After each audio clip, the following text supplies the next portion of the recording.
A dark night, trees with bare branches ominously stretching out, and a mansion in the best traditions of horror. A maid walks slowly down the dark corridor of the mansion. Her only light in this darkness is one candle. The girl hopes that it will not go out. Here the girl stops because she hears some sounds. She turns around to detect the sources of the sounds. The girl can barely breathe from fear, her eyes frantically scanning the corridor. And here, a blue-eyed, fair-haired guy, with splashes of blood on his face, looks at her, looks calmly, as if this is how it should be. And then the maid's candle lies on the floor in a splash of blood, and her bloody hand is at the guy's feet. With the demonic grin of a serial killer, he lifts the candle and looks forward. And at this point, the heroine of this story screams in horror, almost falling off her chair. She clearly overdid it with alcohol, and, under the influence of the earth, began to play such a horror story. Staring at the computer monitor, on which two characters are frozen, the girl analyzes the completed level. The murder looks too realistic. The Killer of Paltzgraf County is a new horror game from ACOMS. It is very difficult, and is considered the most failed game of this genre. The only plus is good graphics. It's scary from the very beginning, but they say the more negative reviews, the more sales.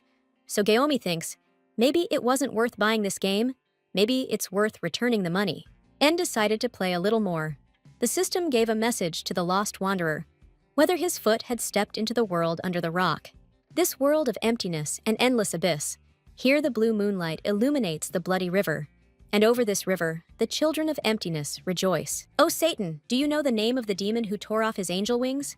Do you know the name of the angel that this demon worships? Satan is the angel at whom you pointed your knife, and here is the dream eater, Queen Lilith. When Satan's blade pierced the queen's heart, a bloody rain began, an echoing curse that squeezed the throat of even death itself. Now Satan must live wearing the mask of a weak man. Diseases will tear your flesh. A noose will appear around your neck. The god of death will always watch over you. So live for a moment and die for eternity. You will meet an enemy who will destroy you. The life of a miserable insect. You wouldn't even have this if you hadn't lived a human life. Oh Satan, conqueror of the broken throne, kill, kill, kill. In this game, due to the curse of Lilith, the devil is stuck in the body of a weak person. In order to get his powers back, he must kill. But you have to do it so that no one notices. Only through murders can you fully regain your powers. The game will continue when her character, this obsessed guy, kills a person. But she was caught by the maid, and Naomi failed the task in the game, although she specifically called her to kill her. But the maid ran away, and it was not possible to catch up with her. I thought that this time it would work out. But again, it was a failure. And then, after the phrase about the end of the game, a consoling word from the director of ACOMS. The harder the game, the sweeter the end. Naomi was almost in tears, which is why they call it a failed game. Even for a horror game, there are too many grotesqueries here, and it's hard to even play it. These were the sad thoughts that overwhelmed Naomi. She admired the main character. There is nothing to complain about. It was drawn well, such a handsome man. But it was already late and the couple went to bed. Her body was like wet cotton wool. A picture of pure water immediately flashed before my eyes, and her body floats in this stream of pristine purity. It becomes heavier and heavier. Morning has come. The chirping of birds can be heard outside the window, and bright rays of the sun are breaking through the window. Naomi woke up feeling like she had been run over by a bulldozer, and she promised once again not to drink like that again. Automatically, she reached for her phone, but for some reason, it wasn't there. And anyway, this wasn't her room. Thoughts started to flash through my mind about where she was yesterday, what she was doing, and where she was sleeping. But she definitely remembered that she was drinking at home and playing. The door was thrown open by a disgruntled woman in a strange dress, yelling at Hilda why she had to be woken up every day and why she hadn't taken the medicine to Mr. Adrian. Our heroine's eyes widened at this woman. And what did she have to do with it? What other gentleman should she be bringing medicine to? But seeing that the woman is looking at her uncertainly, she points her finger at herself. She means her by calling her Hilda. The woman in the maid's uniform is already losing her patience. Is there another Hilda here? Why can't she wake up normally and get to work? She turns around, offended, adding that it's always like this. When she hires people, they seem diligent. But in the end, she suffers. You can't rely on anyone in this house. Naomi smiles. It's just a glitch, and she got drunk yesterday. Hilda is a first-level character. But she's not in her room. Has she really moved into the game? Another maid entered the room, holding a uniform in her hands, and reproachfully said that Hilda had overslept today too. This is Emily, a character from the game. Hilda's friend, sweet and kind, popular in the estate. She has very dexterous hands. She often does Hilda's hair. Our heroine doesn't have time to understand anything. This is a horror game. Emily is rushing her to get dressed, because if she hesitates, she will be scolded even more. The newly minted Hilda sits and looks ahead with unseeing eyes, as if she is in some kind of prostration. Emily's hand touching her brings her out of her trance. The girl looks at Hilda with concern and says that she doesn't look well, so she takes it upon herself to take the medicine to Mr. Adrian and let Hilda rest. So now Hilda is sitting and trying to understand what she has, and she has the first level of character development in this world, $33 in gold coins. She will receive a reward of 20 coins if she pulls out the weeds. This is the task of the day. All other functions are closed for now. She is now worried about one thing. Why did this nonsense happen to her? Why did she end up in a horror game? Well, if we're already moving, then why not go to a dating simulator where there are lots of handsome guys? And this castle is sinister, dark, and scary, full of stuffed animals and long corridors. Where he sits in his room, that unpredictable character. Nobody knows what's going on in his head, so he can do anything at any moment. Hilda stared in surprise at the maid's apron she was about to put on. The system beeped that the maid's uniform had been received. The system started loading and asked the character who he was. An archer, a warrior, a healer, or a magician. She was a second-level character, a maid in charge of medicines.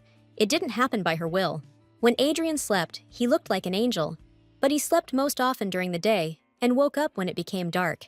And she still plays the game Paltzgraf County Killer because she is in it, in the most terrible game in the world. Even the exit button doesn't work here, but you have to admit it has a pretty good structure. There are even experience points and levels. When she reaches level 5, she will be given a skill. In 3 days in this game, she pulled weeds and got a reward, peeled onions and got a reward, and even took medicine to the killer.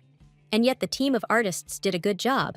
There are excellent landscapes here, and the girl was determined to go and carry out her daily tasks. Hilda and Emily go to clear the yard of weeds. The motto of the assignment is to work hard, which Emily constantly monitors. The system notifies that Hilda is pulling out weeds, and Hilda freezes, updating the system. And now, a bonus has arrived. She has now received the status of a master weed puller. Great! Our heroine is happy. We must not forget that money is important in any world, so she will show her farming skills, which she received in games of this genre. And she begins to pull out weeds with even greater zeal. Until the head maid, the same one who burst into the room and scolded her for being useless, looked at her with horror. This character Rosen, the most important among the servants, no longer screamed but squealed, shouting Hilda's name, after which she ran up, snatching the calancho that Hilda had torn out in a fit of struggle with the task. Yes, she not only pulled out one, but all the flowers that the Count treasured so much. She scolded her in front of the other maids, how one could be so absent-minded. And she also promised to deduct it from Hilda's salary. And she stood with her eyes downcast and thought to herself that this was just a game, and it was hurting her pride. I wonder if Rosen is capable of harming her. Here, our heroine heard the whispering of other maids behind her back. They were discussing how Hilda was always doing all sorts of stupid things. Rosen tried to disperse them, shouting that they hadn't come to the theater, that everything needed to be cleaned up. But the girls felt sorry for poor Emily, and how she could tolerate such a stupid friend. She always had to take the rap for Hilda. It was a bit of a shock for Hilda. What were they even talking about? She was at least trying to do her job, and they just did nothing. They are just ones and zeros in a huge database. But she felt sorry for Emily. She was not guilty of anything, and the girl came up to Emily and apologized for the fact that she suffered because of her. At first, she was shocked by these words, but then her face lit up, and she said that she herself had not been keeping a good eye on everything, and therefore suggested finishing it quickly. Of course, Hilda agreed and was grateful to her friend for her support. Now they have finished their work and are going to report to Rosen. After finishing her workday, Hilda opened the system and stared thoughtfully at her achievements. A salary of 30 coins arrived, apparently the one that Rosen was talking about. Hilda is level 4. But what is this? The system notifies that she suffered losses for damaging the garden, minus 250 coins. She settled down. What kind of idiotic world is this? She worked so hard, and because of some flour, they took away almost all her money. And Hilda pounced on the system with cries of bastards, wanting to wipe it off the face of all the worlds taken together. The girl punched him and screamed, "What kind of talentless people created the game? What kind of company is this? Such chaos is happening." She asked to return her home, There were two options to exit the game and a new game. The system notified about the new game. And oh gods, she, insignificant Hilda, in a fit of emotion said a lot of unnecessary things, and she is being punished. The girl went to make prayerful prostrations, begging not to deprive her of all the progress she had earned. Now Hilda called the creators the gods of this beautiful game, and the system responded to her tearful prayers. And an appeal to the user appeared. The great gods of the game answered her, and she herself pressed to start a new game. The download began. The experience returned to its original level. All her savings returned. But the strangest thing is not even this, and not the fact that she was not returned to the opposite world.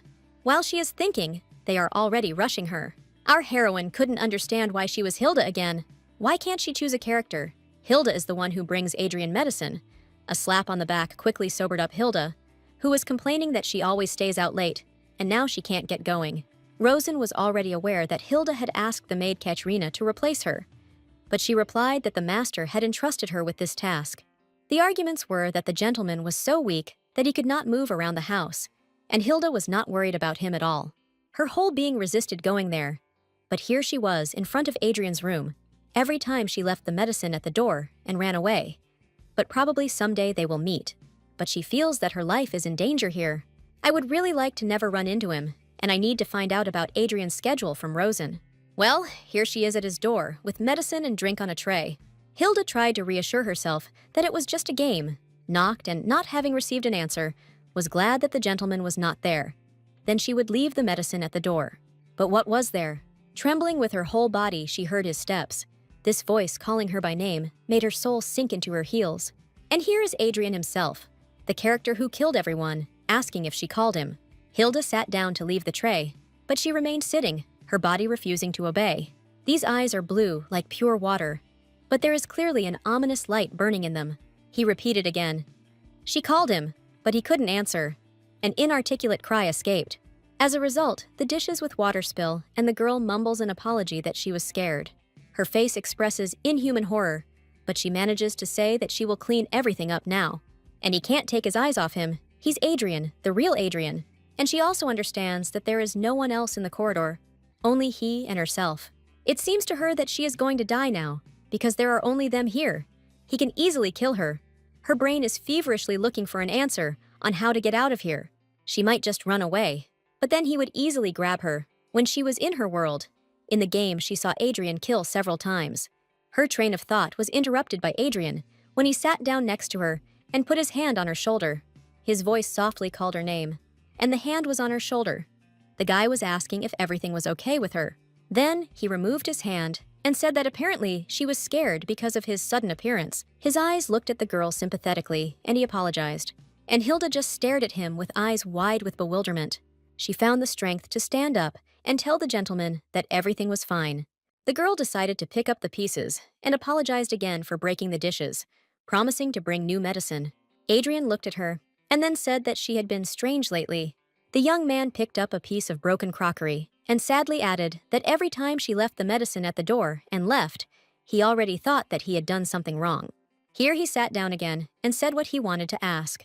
But our heroine understood that this caring voice of his, this kind look that envelops with warmth, but she knows what is hidden behind it, a feeling of contradiction. These words, "Hilda, what's wrong with you? Answer me," give me goosebumps all over my body. And so the girl gathers her strength and asks him if the gentleman wants to know why she leaves the medicine at the door every time and leaves. He feverishly thinks up what to answer on the fly and gives it out for his own good. She needs to survive. For some reason, this year she started waking up early, so she thought if she finished her work earlier, then she could go to bed earlier. If he continues to live like this, he will definitely achieve something. And so, looking into Adrian's eyes, our heroine told him what was happening to her. The actress mode is already on, and the girl in a languid voice tells him that he needs to bring medicine every day. But she doesn't want to disturb his sleep because of her daily routine. Adrian listened to her, smiled, but still felt offended. After all, only she can listen to him. And there are few such people. He became sad when his interlocutor disappeared. And he began to apologize.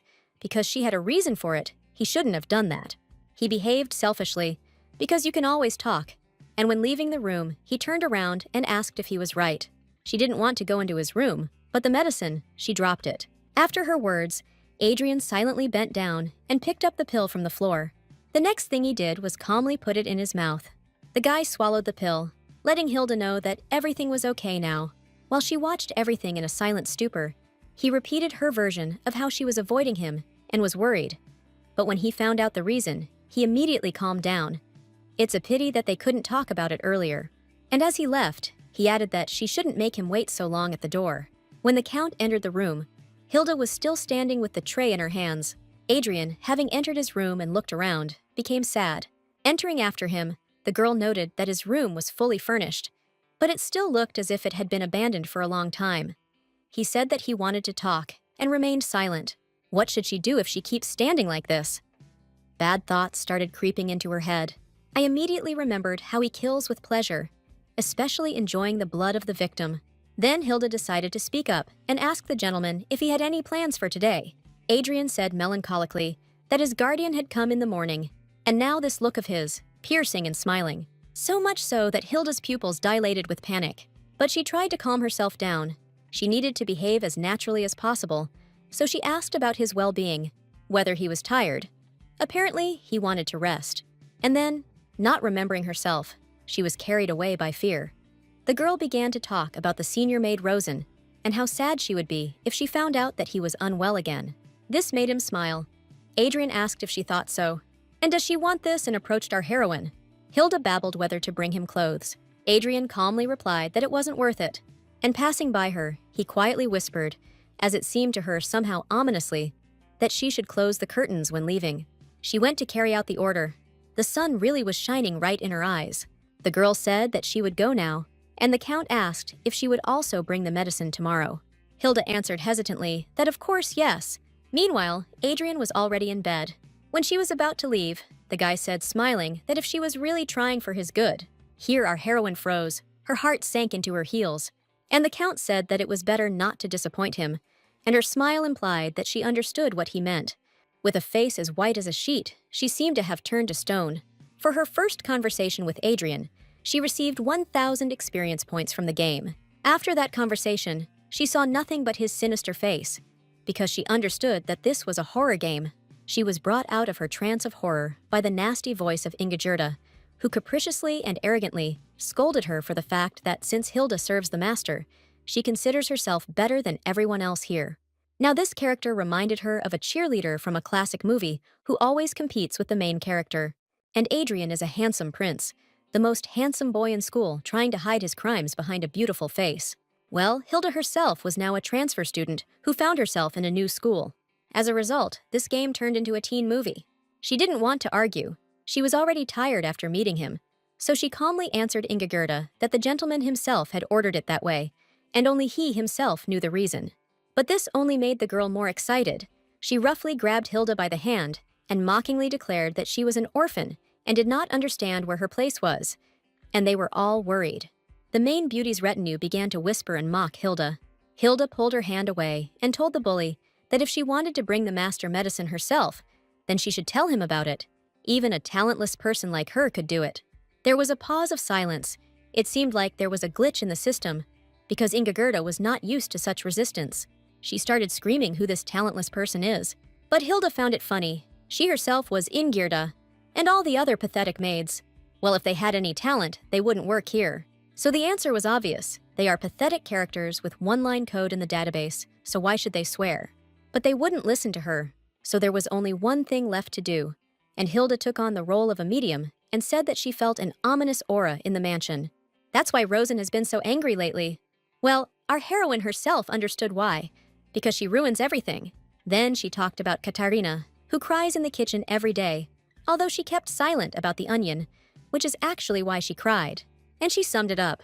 It's all because of the evil in this house. While Ingigirda was trying to recover from the shock and be indignant about what Hilda was saying, the girl stopped her with a sharp movement of her hand. Raising her fingers to her temples and pretending to receive revelations, she decided to use everything she knew about this estate. Without expecting it, Hilda got so into character that she started talking about how the pot of life force would soon fall. Seeing Ingigirda's face distorted with fear, our heroine was surprised that they all believed her, after which I realized that this was the best way to reconcile everyone. I peacefully stated that it was impossible to quarrel. It provokes evil forces. She was interrupted by Ingigirda, who was beside herself with rage that Hilda was scaring people with all sorts of horror stories and had completely lost her mind. And she had already raised her hand to hit Hilda when it was intercepted by the approaching maid, who quietly but firmly asked since when Ingegerda raises her hands against people when she is angry. It worked, and the main ringleader and her retinue left. The girl gently noted that Hilda almost got hurt. Hilda thanked Katerina for helping her by coming for her, and she couldn't help but smile when Rosen called them lazy and told them to get to work. As it turned out, Rosen ordered to clean up the master's room, since Hilda takes him medicines, so she will go with them. Our heroine was happy that she was not going there alone, but she still could not resist and asked why she was cleaning the gentleman's room. Yesterday, his room was clean. As it turned out, Hilda was advised to prepare for a big job. When she now sees the room, she will be very surprised. It turned out that the lady had a bad dream, and she went to her son's room. There were no other options, as the eldest one put it. They had already approached the stairs, but Hilda still did not understand what they were talking about. But Hilda also understood that she couldn't show that she didn't know anything, so she casually told Katerina that she thought there was another reason now. Katerina was surprised by this question. The lady has nightmares every time, that's the reason. When the young gentleman was baptized, his entire skin was burned with holy water, and the lady was shocked. But no one saw this terrible picture. It was very scary then. People said that he was a demon. There were only a few servants left who were working then. Hilda was impressed by this, and when she stopped on the stairs, Katerina asked her to go faster. Rosen knocked, and Adrian gave permission to enter. But Hilda was scared even with two colleagues. When she entered, she froze on the threshold. The room was in such a state that it was impossible to imagine what had happened here. Writing materials were scattered all over the room. The book was torn. Rosen sympathetically began to inquire about the gentleman's well-being, but he got ahead of her and said that he was fine. Adrian looked calm and did not raise his eyes from the book he was leafing through, but he asked to leave quickly because there were a lot of eyes here. When Hilda heard the words of the elder, "Why is she standing around doing nothing? Let her bring the medicine to the master." The girl nervously replied, "Right now." It seemed to her that she walked to his bed for an eternity, and the closer she got, the faster her heart beat. The tray shook in her hands, and she timidly told the gentleman that she would leave the medicines here. As she walked away, she heard his voice ominously saying that she had not left the tray at his door today. The voice seemed to sound ominous. The girl froze from the fear that gripped her. The gentleman, without looking up from his reading, expressed his assumption that she was avoiding him. And then his blue eyes smiled, and he said that he was glad that this was not so. Hilda hastened to assure him that of course she was not avoiding. But how could she, a servant, decide to do such a thing? Under his calm gaze, it was impossible to read exactly what he was thinking, whether he agreed with her or not. Hilda tried to smile as carefree as possible, but nervousness still showed through. Finally, he let her go. The girl plopped down tiredly in the kitchen and thought that she had to go through this hell every day. Today, there were people nearby, so she survived. But what will happen next time? But she decided that she needed to calm down. Who Adrian wants to kill the most? A person who will understand that he is a demon, as Katerina said to the person who knows what happened at the baptism, and the girl turned cold. Katerina came in and asked if she just left the medicine and left. What kind of clouds was she floating in? Katerina's look seemed to suggest that something irreparable had happened. Barely standing from horror, Hilda asked her friend where Rosen was now. And Rosen was now in the master's room. That is, there were only two of them left. Here Hilda forgot about her fear of Adrian. She was afraid for Rosen's life. She flew in screaming where the senior maid was. Rosen was changing the bed linen, and seeing a distraught and frozen Hilda, she asked why she was standing there rooted to the spot. And Hilda could barely catch her breath, not believing her eyes that Rosen was alive. Moreover, both Rosen and Adrian, who was standing with her, seemed to look at her in surprise. After a while, Adrian beamed and said that it seemed that Hilda was very busy. Rosen asked the gentleman when he woke up and if he needed anything, but he just wanted to know if his help was needed. Rosen told our heroine that if she was worried, then there was no need. It was better to take care of her health. Adrian thanked him for his concern, and Rosen said that since Hilda had come, she would help him. Hilda was numb, but tried to shake herself awake. She couldn't show fear. Rosen even asked if something had happened downstairs. Then the girl replied that they were looking for her in the kitchen. Rosen bowed and went downstairs. As she was leaving, she told Hilda to bring a blanket. Trying to fake a smile, she replied that she would do it now, and decided to check if she could talk to Adrian while Rosen was here. A system appeared, and she decided to see what kind of perception was being displayed. Her finger reached for the icon, and the system wrote that the perception skill was currently being used.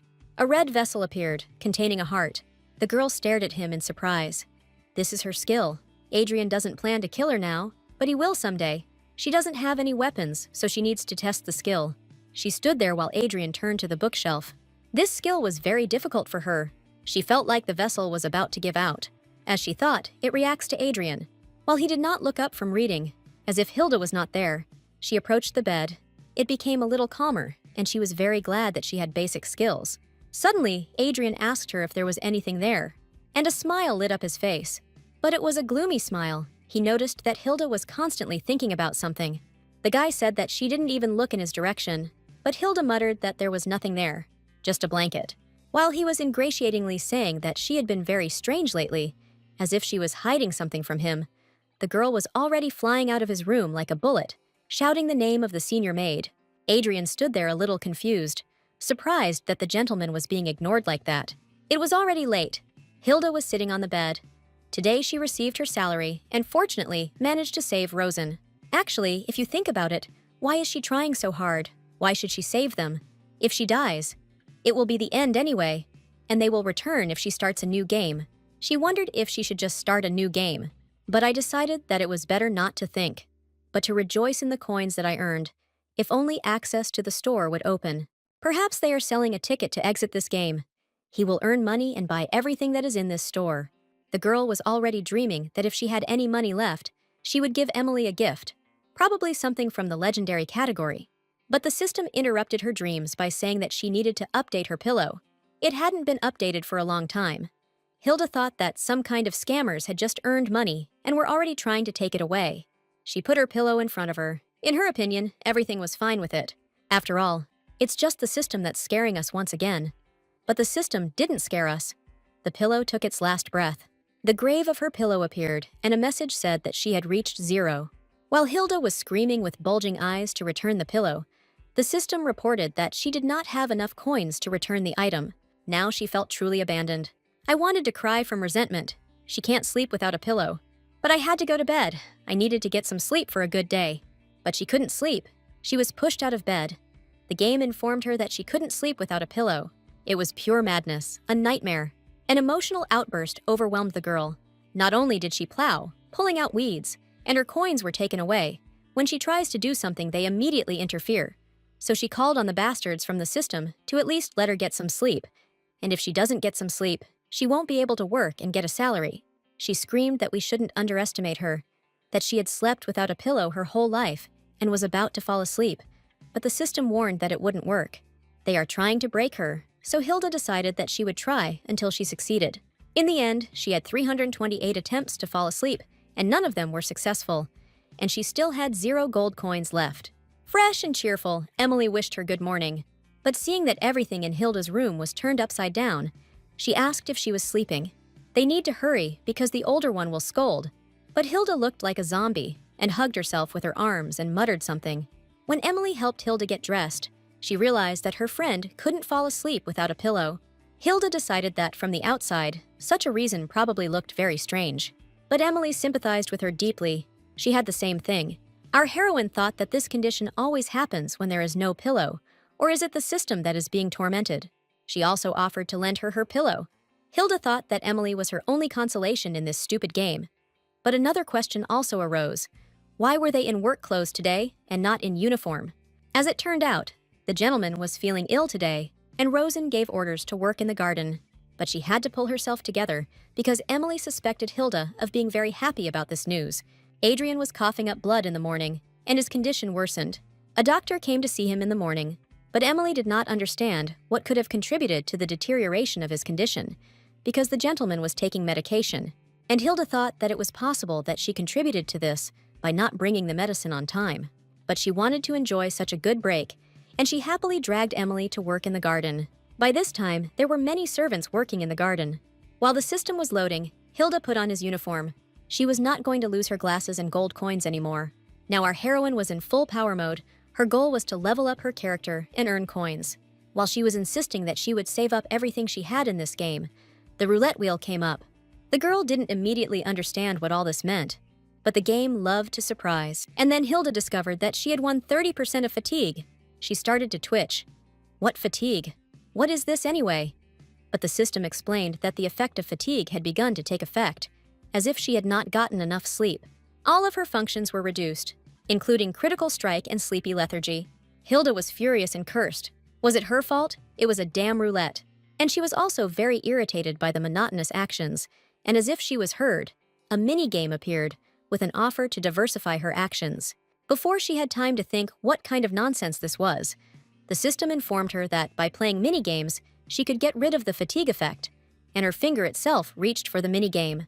So she pressed it, and the game already offered her a cute hat. The chances of refusing were becoming less and less. Hilda played Find the Pair, then a rhythm game, and it all ended in complete failure. It was like a death sentence. How was that possible? She played so many games, made more than 20 attempts. Was it all because of fatigue? But she needs to get a lot of points, experience, and coins. This is how she looked in the garden now. And this is how the people around her saw her. Someone knocked her out, and Emily quietly pitied her on the sidelines, sympathizing with the fact that her friend was apparently having a really hard time. Finally, late evening came, and the lights were on in the palace. Emily slightly changed her hairstyle, but Hilda herself did not receive any experience or coins today. But there was one plus. She no longer had to remove weeds. Apparently people think she is strange, and now all that remains is to take the blanket to Adrian. The girl stopped at his door and wanted to come in, but decided to ask permission anyway. She warned that if he was inside, he should give permission. But there was no answer, so our heroine entered. She involuntarily stopped and looked around. I caught myself thinking that no matter how many times I entered this room, I still got goosebumps, as if I had come to a crime scene. But she didn't care whether Adrian was in the room or not. She just had to leave the blanket on his bed. However, as soon as she approached the bed, she realized that she could not leave. Tears of happiness and bliss welled up in her eyes. What a soft and warm pillow lay on the master's bed. She hadn't slept since yesterday, so she just wanted to touch it. She understood with her mind that this was unacceptable, how a servant could touch her master's pillow, but her hand no longer obeyed her. The girl hugged the pillow to herself, enjoying its softness and tenderness. To ease her conscience, she mentally apologized to the gentleman and hugged the pillow only once. Without taking his loving eyes off the pillow, somewhere inside a voice of reason tried to shout that this was not right. And now she is already lying on his bed and on his pillow, sending him false declarations of love.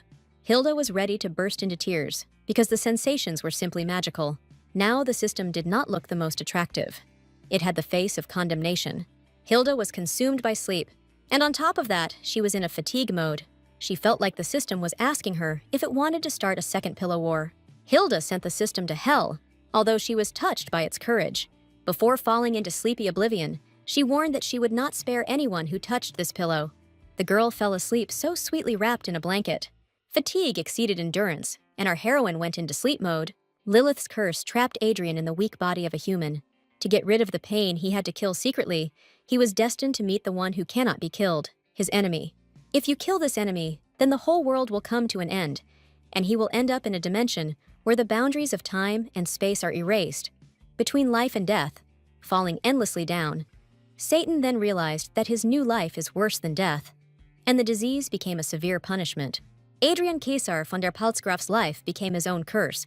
His confinement within the walls of the castle, his room became a real nightmare. While he was dining alone at a large table, servants scurried around him, ready to carry out any order. The butler and Rosen inquired about the health of the gentleman, who was clearly better. Dr. Hubert prescribed him a new medicine. The young gentleman, in turn, thanked his faithful servants for their care. Now they were saying something about his creative support from art historians. But he was thinking about something else. Every time he kills, his pain becomes a little less, and Satan's power slowly returns. If this is Lilith's curse, then what will happen if he kills all the people in this estate?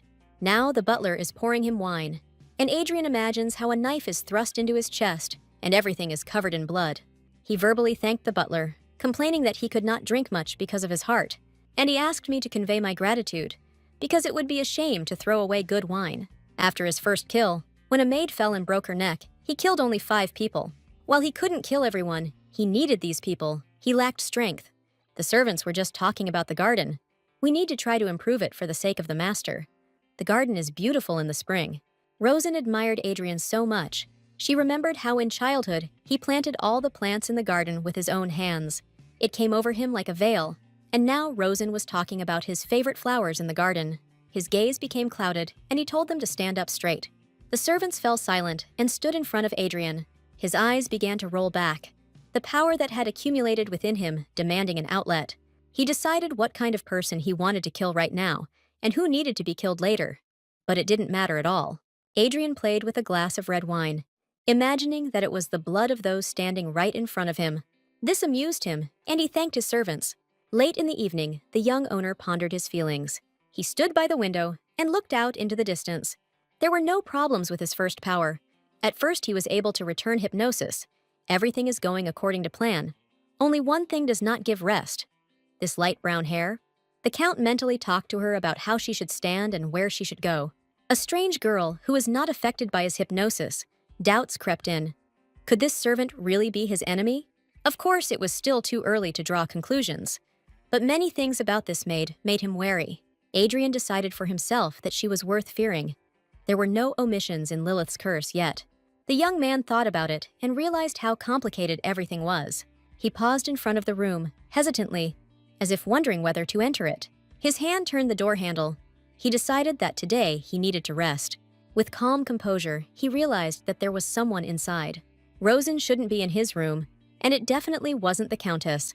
So he peered through the half-open door. His bed was rumpled, and it was clear that someone was lying there. Someone's feet and socks were sticking out from under the blanket. At this time, Hilda saw the Archduke showing sympathy and kindness only to her. And this knight who looks so much like a puppy smiles so sweetly at her. And even the head of the magic tower is crazy about her. Is she really in a dating simulator? With burning eyes, she stretched out her hands. This is what she wanted. And only now she woke up without understanding where she was, because she had just been with the handsome guys. The next thing she felt was a wave of fear. Adrian's voice asking if she was awake. He sat by the bed with a book and smiled, reminding me that he had asked a question. Hilda stood up and stood in front of him, completely unsure of what to do now and how to behave with him. The girl began to apologize in a breaking voice, saying that she just wanted to change her underwear. Of course, this is not an excuse, and told the truth about her tragedy with the pillow, working all day and being tired. Adrian didn't seem to react to what she was saying, didn't look at her, while Hilda nervously asked if everything needed to be changed again. Finally, he slams the book shut, and Hilda wanted to slip away under the pretext of changing her underwear. The fact that the Count did not react could not help but alarm her. He's been sitting there for a whole minute just staring at one point. And then the young gentleman says that nothing is needed and she can go. He said that he would deal with the bed himself, but Hilda didn't insist and hurried to break free. He seemed to spare her. It seemed that he always suspected her. When they were alone, he could ask anything, so why did he just let her go? It's even worse than if he said something, even something sinister. She can't understand what he's thinking. What's going on in this guy's head? Of course she was very lucky. He could easily commit murder. So it's better to leave here quickly before he changes his mind. Luckily, this time there were no problems. I really wanted to survive until the end of the game. Oh, how Hilda wanted to be transported to a dating simulator as a reward. The girl dreamed that she would become some kind of aristocrat, would sleep in a soft bed, would be surrounded by handsome men and no murders, would not have to work, would be able to get enough sleep. Her dreams are interrupted by a notification that she has ruined Adrian's pillow and blanket, and additional damages have been discovered. So it turns out they will take everything she has earned with such hard work. Current balance is 0 gold. The system suggests filing for bankruptcy, and here is her future. She will be kicked out of the county and will become homeless. Suddenly, she met the gentleman's blue eyes. Hilda said that she couldn't just leave. He had been watching her all this time. And then our heroine calls on him to punish her for ruining everything. Her imagination painted her as sweet and graceful. But in reality, she stood awkwardly in front of him, with her legs spread apart. Adrian asked in surprise about her request to punish. Hilda entered the image of a romantic heroine and languidly said that she would endure any punishment. She would pull out all the weeds, collect all the oak, anything, but she asks for punishment. This sounds strange, of course, but within the limits of the norm, so punishment. Now, Hilda literally begged for punishment because she couldn't pay with money, and in general, she was on the edge of the abyss. Hilda started complaining about the bastard who comes to them every day and takes money, referring to the system. Adrian did not understand who it is who comes and robs every day. She lamented that she couldn't kick him out herself, and also asked not to tell the senior maid about it. Order in the estate depended on the eldest servant, and this bastard agreed with this arrangement. She can't pay and there's no point in giving her a job. The young count approached her and asked her to answer honestly. His face was extremely serious, and he looked at the girl searchingly. Hilda promised, although she was shaking with fear. As she promised to answer any of his questions, Adrian's hand reached out to her face. He touched her neck gently, then ran his hand over her face. Hilda looked at him in surprise. Now Adrian was not the same as always. He is very close and there is no one else. It was like a flash and they both felt it. But why was he like that was what tormented Hilda? And the count's face leaned closer and closer to hers. His hand touched her lips. He slowly, drawing out a low voice, asked why she was avoiding him. And even now, if she came closer, he immediately trembled with fear. That was his question, and she blurted out the first thing that came to mind in shock. Because he is handsome. It seems he expected everything, but not such an answer. Adrian asked her to repeat what she had just said, and the girl repeated it affirmatively. And she rushed on. She works here for years, and he becomes more handsome every year. His sickly appearance is to her taste. When she sees him, her heart beats wildly, and she cannot look him in the eyes. So he probably knows about his beauty and often contemplates it in the mirror. And in general, how could his parents give birth to such a handsome man? Because he is grateful to them for his beauty. And in a fit of passion, she summed up that she will never stop admiring his beautiful face. Adrian, surprised and calm, asked again about the sensation she described, and our heroine assured that she did not want to die from a heart attack. Of course, she went a bit overboard, and now she herself felt a little uncomfortable with these compliments. But on the other hand, it was true. He really is a handsome guy. After that, he let her go. Hilda was tormented by one question. Would he throw away the pillow since she had stained it? He slyly whispered in her ear whether she could pay for the pillow or do what he asked. The girl, in a stupor, repeated that she had no money, and he again told her to go. The head maid gave Hilda and Emily the opportunity to rest, and the girls drank cocktails. Suddenly, Emily asked her how this happened. She explained that everyone was so surprised. And all because our heroine prepared a new delicious drink. She also quickly sewed up the torn fabric. And she cleaned the kitchen perfectly. Emily looked at her friend with admiration. How perfect she was today. Hilda sipped her coffee drink and thought how useful her experience working in a coffee shop had been. When she gets enough sleep, experience points accumulate well, and her level increases. Perhaps new skills will open up soon. There was only one problem, in Adrian. While Emily was trying to get through to her, Hilda was surprised that the game had a sympathy system, so she wondered if it could be used to get some skill or item. His level of sympathy has increased. Apparently he likes to hear compliments. I would really like this sympathy to be useful in the future. Emily got tired of talking to empty air and started screaming. Hilda asked her always calm friend in surprise what was the matter, and she admitted that she had been calling her for so long. She asked Hilda to go with her to the mistress's room. Our heroine became wary, but what exactly is the problem? Emily got nervous and admitted that it was so scary there. When she got out of there, would Hilda be able to comfort her? It was strange because the Countess was not a demon. If Emily was so scared, it meant there was something there. Usually in horror games, they leave information in the scariest places. Maybe in the Countess's room, she can find what will stop Adrian. It was worth the risk, so she offered to go there herself instead of Emily. She resolutely stated that since Emily was so afraid, she would quickly go there herself. Emily hugged her and said that Hilda was her best friend, so she would make some tea to take to the Countess. Hilda walked thinking about the items that would await her after passing this test. And here she stands with a tray at the Countess's massive door. She felt more scared in front of Adrian's room, but still there was some kind of unpleasant feeling inside. The girl knocked and said that she had brought tea. She waited, but there was no answer. She felt uneasy and looked around. Maybe there was someone else. Hilda wondered what she should do now. Just turn around and leave. Her attention was drawn to a portrait of a man in a black suit, whose entire face was in shadow. She tried to calm herself down by saying that she was just winding herself up, and that she was imagining things, and that she knew all the tricks in a horror movie. Suddenly, she saw that the door was ajar. How could she not notice that? While she was thinking about what could be useful in this task, she felt that she had stepped on something sticky and lifted her leg in horror. In the darkness, this liquid was everywhere here. Hilda felt like she was going to die right there on this spot. The table in the room was overturned, and everything was splattered. But the girl's eyes almost popped out of their sockets from the all-consuming nightmare. A gentle female voice was rocking someone and singing the baby to sleep. The Countess was rocking someone in a blanket. A goat's head emerged from the blanket, which the woman called her child. After which, the Countess seemed to notice something and became distracted. The woman's face was full of detached sadness. Hilda felt as if she was shrouded in some kind of curse.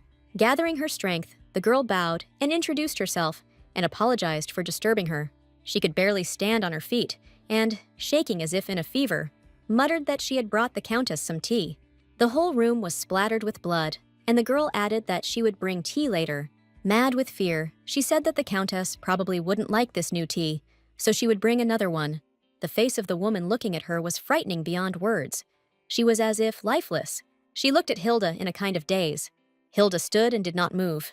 The Countess stared at one point, and something about it frightened her. Our heroine followed her hostess's gaze and slowly lowered her eyes to the floor. And the Countess again acquired blissful calm and rocked an imaginary child. The tray trembled in her hands. No matter how hard Hilda tried to convince herself that everything was fine, the Countess was just crazy. She would put the tea on and quickly leave here. But this nasty smell tickled the nostrils. But Hilda continued to convince herself that it was just a game, just a good database, nothing to be afraid of. Now it's clear why Emily was so scared. And without expecting anything from herself, she hysterically asked the lady, apparently wanting to ask for something. She hoped to leave quickly, but she heard a woman address her. Hilda reacted quickly, not understanding what it was. It became scary. Why did she call and now remain silent? And she also didn't understand what the Countess was looking at. Not knowing whether to take the risk or not, I still decided to do so and poured tea for the Countess. The woman monotonously brought the cup and drank. The system reported that she gave Countess Priscilla a special tea. Priscilla's sympathy increased, and the Countess tenderly asked Hilda her name. The girl couldn't believe it. The Countess suddenly became so kind. After the Countess drank the tea, she obediently gave the cup to Hilda. The woman's face glowed with happiness, and she asked our heroine if she had been to the village. There were a lot of interesting things there, and she told me that there you can find orange-scented raybouche and expensive fabrics from all over the continent. And the haberdashery store is known for its constant updates, and in general, young people find it interesting. Hilda opened the system and called up a map from the menu. She could leave the estate. She stood with her mouth open from this. The card was revealed due to the fact that the Countess's sympathy increased, which means she can accumulate not only Adrian's sympathy. Overjoyed, Hilda assured the Countess that she would bring her food and prepare even more delicious tea. But Priscilla was already immersed in her own world and saw no one or nothing, looking at the furniture lying around, all covered in blood. Hilda slowly said that she would come to Rafina again, and she left the room to the sound of her hostess's lullaby. The girl added some venom to Priscilla's words, which she sang to her imaginary baby, so that he would die peacefully. Suddenly feeling something, Hilda froze in place, thinking about Adrian. Emily was already filling her with a voice that was frightened with excitement. The friend snatched the tray from the girl's numb hands and asked what happened, why she was so pale. Saying that everything was fine, Hilda hugged herself with shaking hands. While the girls were walking, Hilda, still not having come to her senses, asked where the hostess got the goat's head from. But Emily only replied that she became like this after her son's baptism. If the servants talk about it, rumors will spread. The Count wants to send her to another place, because there will be problems if they find out that Countess Palsgraf has gone crazy. Emily saw that Hilda had not yet come to her senses and told her to cheer up. And the friend also added that the senior maid decided to send Hilda to the village. Here, our heroine finally came to her senses, not believing that this was true. Emily explained that this was a reward for good work and for entering the mistress's room. And now she is already riding in a carriage to the village in a luxurious carriage, thinking that apparently each character has their own awards. One thing is clear. The more sympathies, the more opportunities there are. There are so many people and objects here that it is very different from the estate. Before she had time to get near the shops, the system began to offer various interesting items: a bastard sword made of the best mithril, high-quality pencils made of select maple. Does she want to make a purchase? Oh, how she wants to. How she wanted at least one item as a souvenir. But she only had 6 coins. But she even had to borrow a pillow, so such purchases were an unaffordable luxury. The girl opened the list and first decided to do what Katerina asked, namely, go to the haberdashery store. She bought everything for needlework at the haberdashery store. After reading the list, I walked down the street to the next store. There she bought good meat from the assigned list. Then I went into the bakery and came out with my purchases. While she was walking, the system started loading. The girl came out to the city street. And finally, having found the first bench, she plopped down to rest. The bag was heavy. Today the sellers were generous, giving more than she asked for. The man from the butcher's shop would have given even more if she hadn't said that the bag was already full. But now, how could she get there with such a load? And then, as if hitting a sore spot, the system suggested buying a bag that was on sale. She kept thinking why people were so suspiciously kind to her. Maybe it was because of Adrian. He helped the villagers. Adrian also built a house for children who were abandoned by their parents. They say he sometimes comes to the village, but she didn't know about it. But still, there was something suspicious in this kind-heartedness of the Count. The residents saw how Adrian arrived in the village. The pious Countess had not visited the temple for several years. Her thoughts were interrupted by the conversation of passing girls, one of whom complained that she could not get enough sleep, and the second advised changing the bedding. Hilda found herself completely absorbed in someone else's dialogue. One of the girls praised the pillow in the shop in their village, as opposed to someone else's. Our heroine froze bedding store, and her legs themselves carried her after the young ladies. And there was everything for an ideal rest. Shelves, beds, mattresses, pillows. All this attracted and tempted Hilda. She fought back, trying to force herself to think about money. She needed to save up gold. But still, the pillow was already in her hands, and the money had been paid to the seller. Hilda looked at her new pillow, which cost 5 coins. With it, she should get a better night's sleep in the morning. Still, she couldn't remain in debt to Adrian. Remembering her now-deceased pillow, she really needed a new pillow, but still, it was such a shame to waste the coins. But she was again carried away by the gossip of 2 girls from the park, discussing the latest news. They were talking about a missing person, whose body had recently been found with deep cuts on his wrist. Some Emma was looking for him everywhere, and in general, it became dangerous to live lately. The inspector caught someone 2 years ago and said that there would be no more murders, but they are repeated. The girls were talking animatedly about who the killer could be, 1 person or 2, and how they could walk in the evenings now. What will happen if in such a small village there is a murderer, and maybe more than one, this inspector? What will he do now? But everyone wanted to believe that the criminal would soon be caught. Hilda didn't notice how she approached the girls and stood next to them with her mouth open. When they found the stranger, they asked who she was and whether she lived in this village.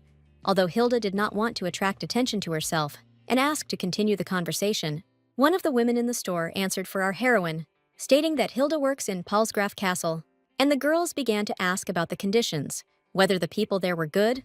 One said that she would send her daughter there to work as a maid when she grew up. Then arguments began that the daughter couldn't do anything, that what kind of work was she doing as a maid, that everyone had forgotten about the murders. Hilda still found out that the inspector often comes to the residents to ask questions. He said that the victims have nothing in common. It may be a coincidence, or maybe the victims worked in the same place, but one way or another, everyone wants to get a job with the Count. Hilda realized that all the residents consider the estate to be the safest place. No one suspects Palsgraf. Everything is arranged so that it would be easier for Adrian to kill. Hilda had a feeling that in this village, there were people who in every possible way helped him to avoid suspicion. Adrian, who was sometimes seen in the village, a pious countess who stopped leaving the house, random murders that appeared at certain times. At some point, the girl thought that maybe she was just winding herself up. Her business was finished, and there was no point in reasoning. And yet she thought like a detective. Everything is very strange. According to the plot of the game, Adrian has very poor health. He vomits blood if he doesn't take his medicine, so how can such a person come to the village to commit murder? Hilda had already started talking to herself, so the married couple began to look at her sideways and, to be on the safe side, quickly walked past. Sometimes it seemed to her that all the heroes here were real people with their own story. But she decided that now she needed to find an item that would increase the level of sympathy. The girl walked past the shops, not understanding where to look for him. Suddenly she stopped, surprise in her eyes. Holding the bag, the girl looked back. The stationery store caught her attention. There she couldn't help but buy a pencil. Still, she bought it as soon as she came in. For his sake, she even sacrificed her precious pillow. If she continued to raise Adrian's affection level, it would be easier for her to survive. But in the end, she spent all her savings. She asked for only 1 pencil, but the seller also counted the gift wrapping, so that an ordinary girl would bribe an aristocrat, even though Hilda tried to explain that she was just a servant and the Count was a rich man. And so the girl came out of the store and looked ahead. Hilda was talking to herself. He has a lot of pencils, and to give them without packaging is disrespectful. Someone asked her what a payback is. Hilda explained that it is a return of money earned with blood and sweat. Adrian stood behind her and looked at her in surprise. The reaction to his presence threw our heroine to the ground in a state of shock. The young man laughed at first, and then apologized that he didn't want to scare her. But she was talking to herself so seriously about something, and he offered to take her heavy bag. Adrian extended his hand to Hilda, asking if she was hurt. The girl nervously blurted out that he still looks great today, and that everything is fine with her. He studied her expression with a smile and asked her if she really liked his face. Hilda responded to the question with a question. Is there a person who doesn't like his appearance? And her heart beats faster when he smiles at her. And if he looks, the light blinds his eyes. Adrian never ceased to be surprised. She says what she thinks. You can read everything on her face. Afterwards, he asked her what she was doing in the village, since she had never left the estate before. The girl replied that she had to carry out some assignments, but she was thinking to herself, why did he end up in the village? Or maybe the demon wants to kill someone, and when Adrian offered to help with the bag, she grabbed onto it even tighter. He saw that the bag was heavy, to which our heroine told how generous the local sellers were with her when they found out that she worked in Palgraf. And she told how they all praised her. The locals called him an angel that came down from heaven. In response to this, the count smiled that they called him that. Here, Hilda wondered if she had said something unnecessary. It would be like telling a dog owner that cats are cuter. When Adrian did not show feelings, it was even more terrible, and Hilda wanted to leave as soon as possible. But the count declared that they could leave together no matter how much she assured him that she did not want to interfere with his walk. I didn't want to be left with him, much less alone. Suddenly, she heard a sharp sound. Adrian dropped the scissors on the asphalt. Hilda stood there with a face like someone had pointed a gun at her. It was written all over her face. Tailor's scissors. What normal person would carry them in their pocket? Her trembling hand pointed to the scissors, and she babbled with dry lips why the gentleman was carrying such a dangerous object. He clicked the scissors and didn't understand why she was so surprised. What was wrong? For Hilda, it was a murder weapon. But she told him that due to his poor health, he could get hurt and described the bleeding as a consequence of the wound. The count's angelic face was directed at the girl, and he asked how she was worried about him. Hilda silently screamed that she should worry about herself and not about this Satan. But out loud, she noted how upset everyone would be if the gentleman got hurt and asked him to give her the scissors. Adrian stood there with the scissors in his hands, and Hilda held out her hand and insisted that she would take them to the estate. At his questioning look, the girl blurted out that they were heavy, but the count said that she herself was not as strong as she thought, and he would carry the scissors. From Hilda's point of view, he was an impudent bastard who lied with a smile on his face. He didn't want to give her the murder weapon, declaring that he would carry it himself. Our heroine tried to convince him with a heavy bag that it wouldn't be difficult for her to take scissors as well, but he kept repeating the same thing. He can't be a cruel master and allow his servants to carry such heavy things. This led to Hilda screaming in a demonic voice, let him take her bag and give her the scissors. Adrian stepped back worriedly because Hilda could get hurt. Snatching the scissors from him, the girl thought that she couldn't die like this in this game. She rejoiced after taking the weapon from the killer, but it ended with her pushing Adrian to the ground and holding scissors over him. The count carefully removed her hand with the scissors from his shoulder. His eyes expressed serene calm. Only now did it begin to dawn on Hilda how they looked out here on the street. He calmly said that if she wanted these scissors so much, she could have just told him about it. This whole scene took place in broad daylight. She jumped up and screamed as if she had seen something terrible. Hilda grabbed the bag and told him to take his scissors and she would go. The girl decided that it was better to run away before she died. I really wouldn't want it to come to this. But still, the situation was very awkward, and our heroine apologized. She was just very worried, but still ruined his walk. He is sick, so he can't go for walks often, and the girl wished him a good walk. To her surprise, the guy approached her. Handing her the scissors, he said he was just joking, but she got scared again. Not believing it, Hilda asked if he was really giving her the scissors, and the count nodded and said that she would return them to him at the estate. Of course, Hilda promised to return them. When the issue with the scissors was settled, and while our heroine was not worried about her life, Adrian asked if she had done all the work. Then where would she go now? Awkwardly and nervously, she handed him the pencil, saying that he should like it. For some reason, from the expression on his face, she concluded that he didn't like it. The girl began to lament excitedly that compared to his pencils, it was probably not as good quality. If he didn't like it, then next time, she would find something more expensive. The Count's hand reached for the pencil in her palm. His face expressed satisfaction, and Adrian replied that the pencil was very convenient, and Hilda did nothing but take care of it. Adrian's sympathy increased by 30 points. Hilda was jubilant. It was a success. Excellent! With the help of sympathy, she will save her precious life. While she was thinking about what she would now collect gold, he invited her to go with him. As it turned out, she also rode back in a carriage. They sat in the carriage in silence, facing each other. She said that she needed to go somewhere, and he decided to go with her, while she herself wanted to visit Inspector Harrison. Adrian sat with his eyes closed the whole time. You couldn't tell if he was sleeping or just closed his eyes. But then she saw that he opened his eyes. Hilda decided that he was apparently very tired. Suddenly, she gasped in surprise, realizing that she was staring at him, and began talking about the comforts of the carriage. Adrian wanted to answer something, but he couldn't get anything in. He wanted to find out from her if she was often afraid of him. It turned out that he had wanted to ask this for several days, noticing that she often trembled in his presence. Her hand was clutching the scissors, and Adrian was asking what he should do to make her stop being afraid, because she was shaking even when he was just looking. Hilda nervously replied that she was simply timid by nature, and then there had been difficulties in her life lately, and this was affecting her nerves. And she laid out the whole chain, how she was left without a pillow, does not get enough sleep. This affects her salary, and in general, the life of a maid is difficult, because if something is ruined, you need to compensate for the damage. That's how to stay calm. He listened and then said that before she was silent. Adrian's face became thoughtful, and at the same time frightening. He reasoned that she had been completely different before. The Hilda he knew was completely different. Then, in a relaxed tone, he added that apparently people change, but Hilda really wanted to meet the inspector. Meanwhile, Adrian was asking where she wanted to go. He wanted to keep her company, but she never said where to go. And so he pressed her with a question, because there was a reason why she didn't answer. His posture was relaxed, and the Count stated that since she wasn't talking, he shouldn't know.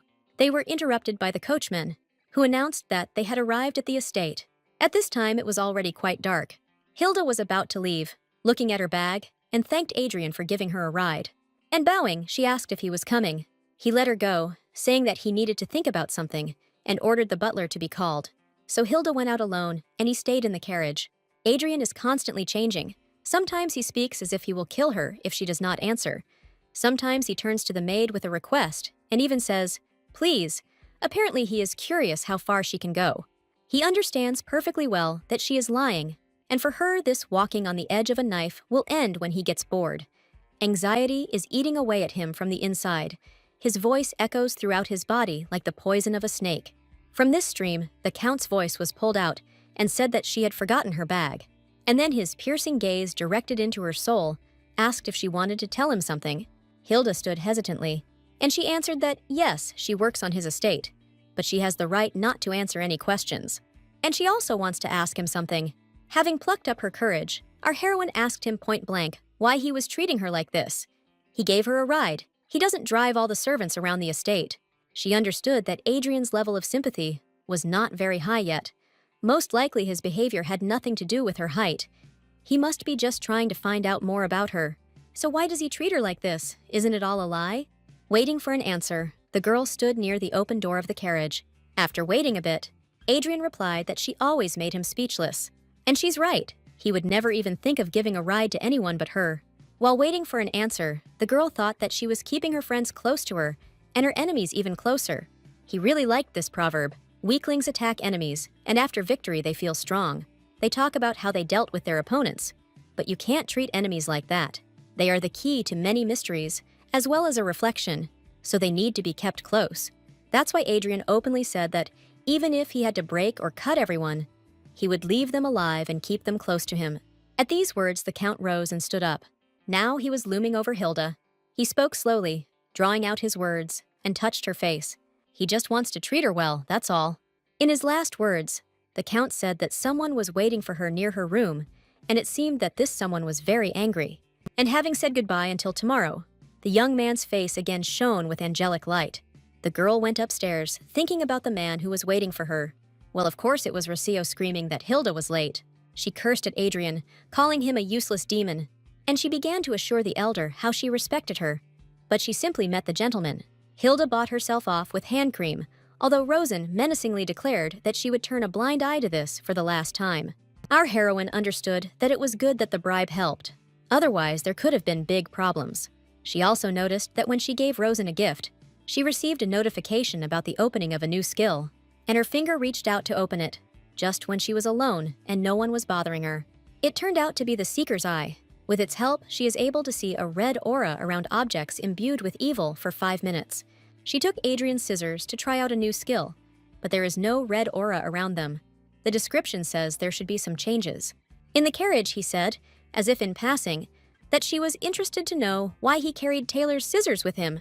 After all, because of them, she behaved strangely, and he understands that he looks rather suspicious. Adrian explained that his mother's health had recently deteriorated greatly, and he personally decided to take care of the garden in which she often walks. He really wants to do something that will comfort her. When he was little, they planted yuzu together. At that moment, it was said in such a touching tone. That's what Adrian said. He's a demon. But apparently he doesn't think about killing around the clock. I couldn't understand him. Suddenly, some sounds appeared. The system sent her a lucky box. There is everything from common items to legendary ones with improved stats. Hilda didn't understand why such a lottery machine suddenly appeared. It could be spun for free once every 3 days. On the one hand, this was in any game. The scales were weighed whether to agree or not. But it was suspicious why this was in a horror game, and even every 3 days for free. And she thought, what if she pulls out a legendary item? For example, the Sword of the Great Queen, or some legendary pillow that will allow her to see heavenly dreams. And I decided that I definitely wouldn't end up in the red. The balls began to spin, and a bright light flashed. The girl contemplated the white feather that appeared under the ceiling. This glow, this color, is this really what she thinks it is? Did she really get something legendary the first time? The days when she was beaten with weeds flashed before her eyes. And the fact that she was constantly afraid of dying at the hands of Adrian. And I couldn't fall asleep without a pillow. Goodbye to all these days. A feather falls down to her hand. Now she will receive something that will change everything. The girl wondered what to do. Tears welled up from the overwhelming happiness. The end of all her nightmares, fears, the object in her hand.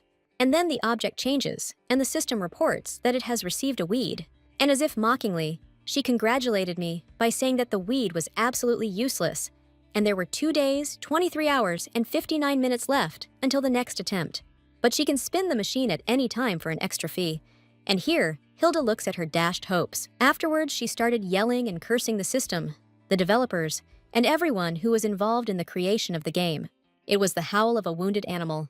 After this, Hilda did not get out of bed for 2 days, but fear of Rosen's anger and Emily's admonitions forced her to get to work. Sighing heavily, the girl trudged towards Adrian, carrying his medicine. She reassured herself that when they met, she would try out her new skill of reading auras. In a world where good and evil exist, this skill will help you find out about another person's intentions. She has 5 minutes to do this. She will see a red aura around those objects that are imbued with evil. However, he will not be able to notice a person with evil intent, or objects that do not carry evil. If the thing is behind a wall or covered by something, then it will not be possible to see it. Recovery time after use is 3 hours. The main thing is to stay alive and avoid evil. Still, she was glad that she had such a skill. When Adrian wanted to kill her, she would be able to understand this and act according to the situation. It's a pity that she won't be able to see objects that don't contain evil, but if she constantly uses this skill, she'll get into a dangerous situation when she really needs it, and she won't be able to activate it. She knocked on his door, thinking about removing all objects that could be used as weapons. He invited her to come in, and the girl carefully looked in. Already from the doorway, someone asked her if she was Hilda. A middle-aged man stood by Adrian's bed and smiled. He said that they hadn't seen each other for a long time, after which he asked how she was doing. Hilda greeted him in bewilderment, not understanding who he was. It seems that this man knew her well since he said that she had hardly changed. She carried the hot cup on a tray carefully and cautiously. Approaching her, he asked if she was offended that he hardly visited her and apologized for this. He was grateful that she was taking care of the master instead of him and looked at what was on the tray. He was pleased that now she brings the right medicines, but before she often made mistakes. The man patted the girl on the head, calling her a little hooligan, and now she behaves so calmly in front of the gentleman. But what she heard next made her eyes widen. The man remembered how she, when she was little, kept saying that when she grew up, she would marry the master. And our heroine found out that she had slept in the same bed with Adrian. Fortunately, the lady was not against it, and she kept screaming that she wanted to fall asleep holding his hand, and Adrian himself remembered this, smiling. Hilda was so ashamed that she didn't know what to do with herself or how much longer she could talk about the past. Therefore, it was necessary to urgently change the subject, and the girl handed the Count some medicine. Besides this, she returned his scissors to him, which the guy stared at in surprise. He clearly didn't expect this, which he told Hilda. She didn't understand what he was talking about, but Adrian asked her not to pretend. She wanted to bury the scissors somewhere near the house. She didn't need them. The Count snorted. He himself couldn't understand why he still frightened her. Hilda's face darkened, but she didn't know what to answer him. Then, he just as calmly assured her that everything was fine. He had ways to find out, and thanked her for returning the scissors. Dr. Hubert just stood there and watched them with a smile. Adrian invited Hubert into the garden because he wanted to discuss something with him. Hilda volunteered to help him. Adrian, weakened by illness, put his feet on the floor to stand up. Hilda helped him put on his sweater, and what she heard afterwards left her speechless. The Count declared that they could no longer sleep together, because it would not end there. The girl really didn't understand what he meant, but Adrian explained that her heart beats wildly when she sees him. As if mockingly, he addressed her as if she were a little girl, saying that people don't perceive such things well, and that it's not a very simple matter. And with a smile, he summed up that she was smart. Now she understood his words, and Hilda's face expressed such a state as if he was talking about something unknown and unidentified. When she began to understand about the intimate hints, she blushed indignantly. After the men left, she started screaming about what this crazy killer imagined about himself, that he thought she really liked him. Realizing what a cunning demon he was, the girl fell to her knees, exhausted, with the conclusion that in all worlds, be it real or game, appearance decides everything. But why did he come so close that time? He himself gave reason for such a subtext, and so constantly with such an innocent look. Our heroine tried to calm herself down. Hilda chose him, not her. She is Naomi, not Hilda. Although sometimes she began to forget about this in the midst of the virtual world.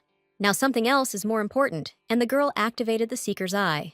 The doctor and Adrian were in the garden. Hubert said that he had only left for a month, and then everything had changed so much. And the garden is truly beautiful. The Count noted that the flowers sensed the approach of spring. The doctor was sincerely happy for Adrian. It was obvious that the garden had a beneficial effect on him.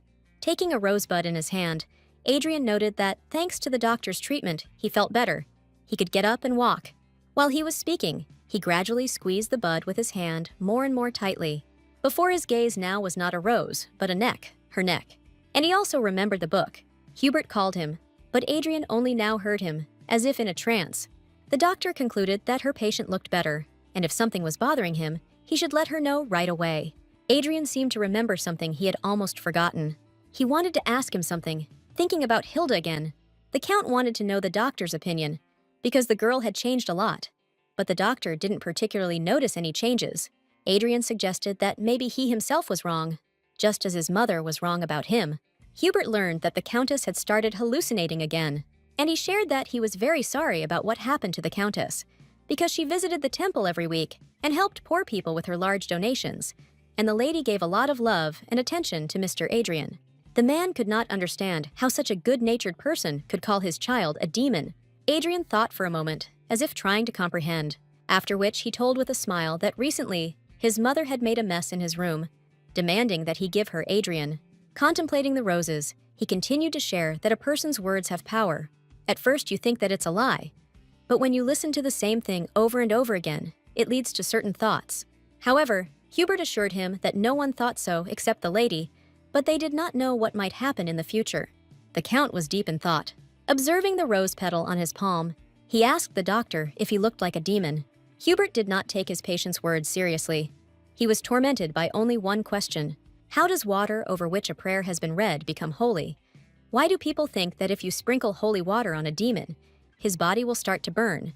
And Adrian asked if this can be proven by scientific methods. Hubert believed that if Hadrian's body started to burn, then someone had mixed something into the water beforehand. As a scientist, he did not believe that there was some kind of higher being who waves a stick and makes a decision. He only believed in what he saw with his own eyes. He believed that one must be able to see the truth that is hidden behind the mystery. And this is the natural position of all scientists. Adrian listened attentively to the doctor's reasoning. After which, he stood up and said that he wanted to go for a walk, inviting Hubert to join him. The men were walking, and Adrian was asking questions. It all seemed strange to him. Why doesn't Hubert believe that he, Adrian, is a demon? After all, he gives him a special medicine. The man replied that he had visited different countries and seen many diseases. The approach to each patient should be individual. At first, he considered this an unusual phenomenon, but after observations, it can be said with certainty that murder is the only cure for him. When he accidentally discovered the truth, he created a charitable medical center on the estate so that people on the verge of death could be easily gathered there. When the master received his special medicine, his vital energy grew before our eyes. The count gets better when someone disappears or dies in the estate, and the doctor accidentally discovers this fact. But he was not driven by fear of the demon or the temple, but by the desire to make a scientific discovery, and he believes that he made the right decision. On such good days, he remembered how he first gave Adrian medicine. The symptoms of the disease went away, and he fell into a deep sleep. Then he decided that he wanted to protect Mr. Adrian, until he became the head of the family. Then Adrian thanked Hubert for such care. For the doctor, this was his last wish. He also thinks that he will die soon. The men looked at each other, and Hubert announced that another man would appear who would give his life to the count. Due to the recent murders, the inspectors began to work actively. Adrian asked if it was possible to avoid their suspicions. When he was little, the noise died down quickly. But now everything is different. Hubert was sure there was a way. You need to use the gloves he gave you, then no suspicions will arise. That's what they decided on. And Adrian said he would wait for the medicine. As he escorted Adrian to his room, the doctor repeated once again that he was glad to see the count healthy, and if anything happened, he should let him know immediately. He also asked not to worry about Hilda. After all, the count became more courageous, and Hilda matured. And he hinted that this happens between a man and a woman. And Hilda knows her place very well, and will not claim anything else. The count became thoughtful when he was left alone in the room. Hubert was an excellent pawn in his hands, reckless, smart, and efficient. But you will need to think about how much longer you need to use it. Finally tired, he lay down on the bed. He took out the pencil given to him by Hilda and turned it over in his hands. Even though it was rough, Adrian liked it, oddly enough. Now he drew a parallel between Hilda and a pencil. There are so many maids in the estate, but only she attracts his attention. Maybe it's because Hilda behaves suspiciously, is scared to death of him. His hypnosis doesn't work on her. There is something in her, or perhaps it is just his fears. And as Hubert said, there's no need to worry. Suddenly, he discovered that the gloves, the special pen, and the history textbook that Hubert had given him were all gone, but everything else was in place, even the scissors. Hilda sat on the floor near the objects taken from Adrian's room. I really wanted to hope that this was enough. It was interesting what Adrian was thinking about. His whole room was red from bad thoughts, so she knew that he was the embodiment of evil. Now her attention was drawn to the gloves. The system scanned them as an ancient magical item that did not leave fingerprints. The girl swallowed, leaving no traces. That's why this item should be important to Adrian. If you kill a person, there will be no trace left. Serial murders without evidence, and a criminal who was never caught. If Adrian is the killer, then the murders have been committed for several years in a row, and no traces are left. At that moment, she heard a shrill scream. The eldest was calling her. She was yelling where Hilda had gone. After all, she had said that today we needed to wash the windows and clean up.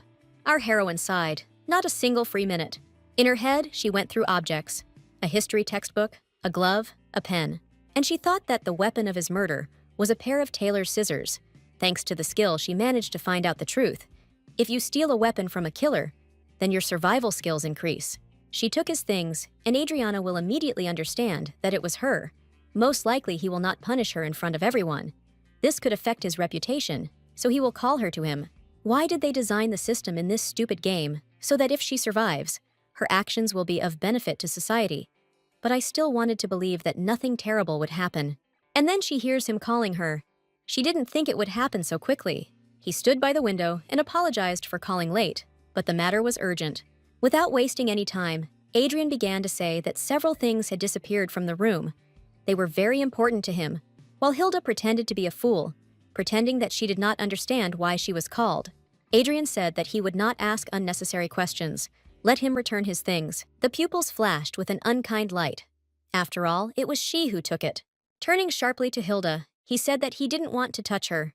Hilda, however, gloomily awaited his actions. It was obvious that Adrian was angry, and he said so that she would not test his patience. Our heroine was nervous. She didn't think that he would be so straightforward. This is definitely a character in the game. Why is there such a complicated system here? She was scared of what might happen to her if he killed her now. If she's lucky, she'll return to her world. But if not, then death will be real. Which will happen if she dies inside the game. He repeated again that he was waiting. The girl was trembling. She blurted out that she just wanted to sleep, so she was a little absent-minded. Adrian repeated that he didn't want to know the reason. Just let him bring his things, which were very dear to him. So that's what he decided to do. But Hilda also had her own secret passage, and she said that she wanted to clarify something. Let it not seem rude, but he has proof that it was she who stole the things. The Count asked again what she had just said, and he coldly replied that he didn't need evidence to interrogate her. Sometimes she forgets her place, and if evidence is so necessary, then there's as much of it as you want. Hilda stood her ground. She had no evidence. If she wanted to steal these things, she would have acted so obviously. She is one of the few maids who come here. Why would she steal if all suspicions would fall on her? Adrian was losing patience, and the girl knew that arguing with him was useless. But if she argued with him, she would definitely lose. But even if he was a demon, nothing would change. It was just part of the system. Our heroine was stalling for time, telling her to now honestly decide to use the system to her advantage. If she can't get out of the game, she'll just start all over again. He won't remember anything if she presses this button, and therefore will tell him at the end, and boldly said whether someone asked him to go to meet her. While enjoying herself, she brazenly declared that he should search her room, and in general, let the damned demon do whatever he wants. Adrian was no longer angry, but infinitely surprised, and Hilda pressed the button on the panel to start a new game. And then the system tells her that if the story goes beyond a certain point, then it is impossible to start a new game. During these seconds, the Count's sympathy level dropped sharply, and when, having recovered a little from the shock, he asked her again, Hilda stood with silent fear on her face. She started muttering out loud that how could this be? It couldn't be. He asked where she was going.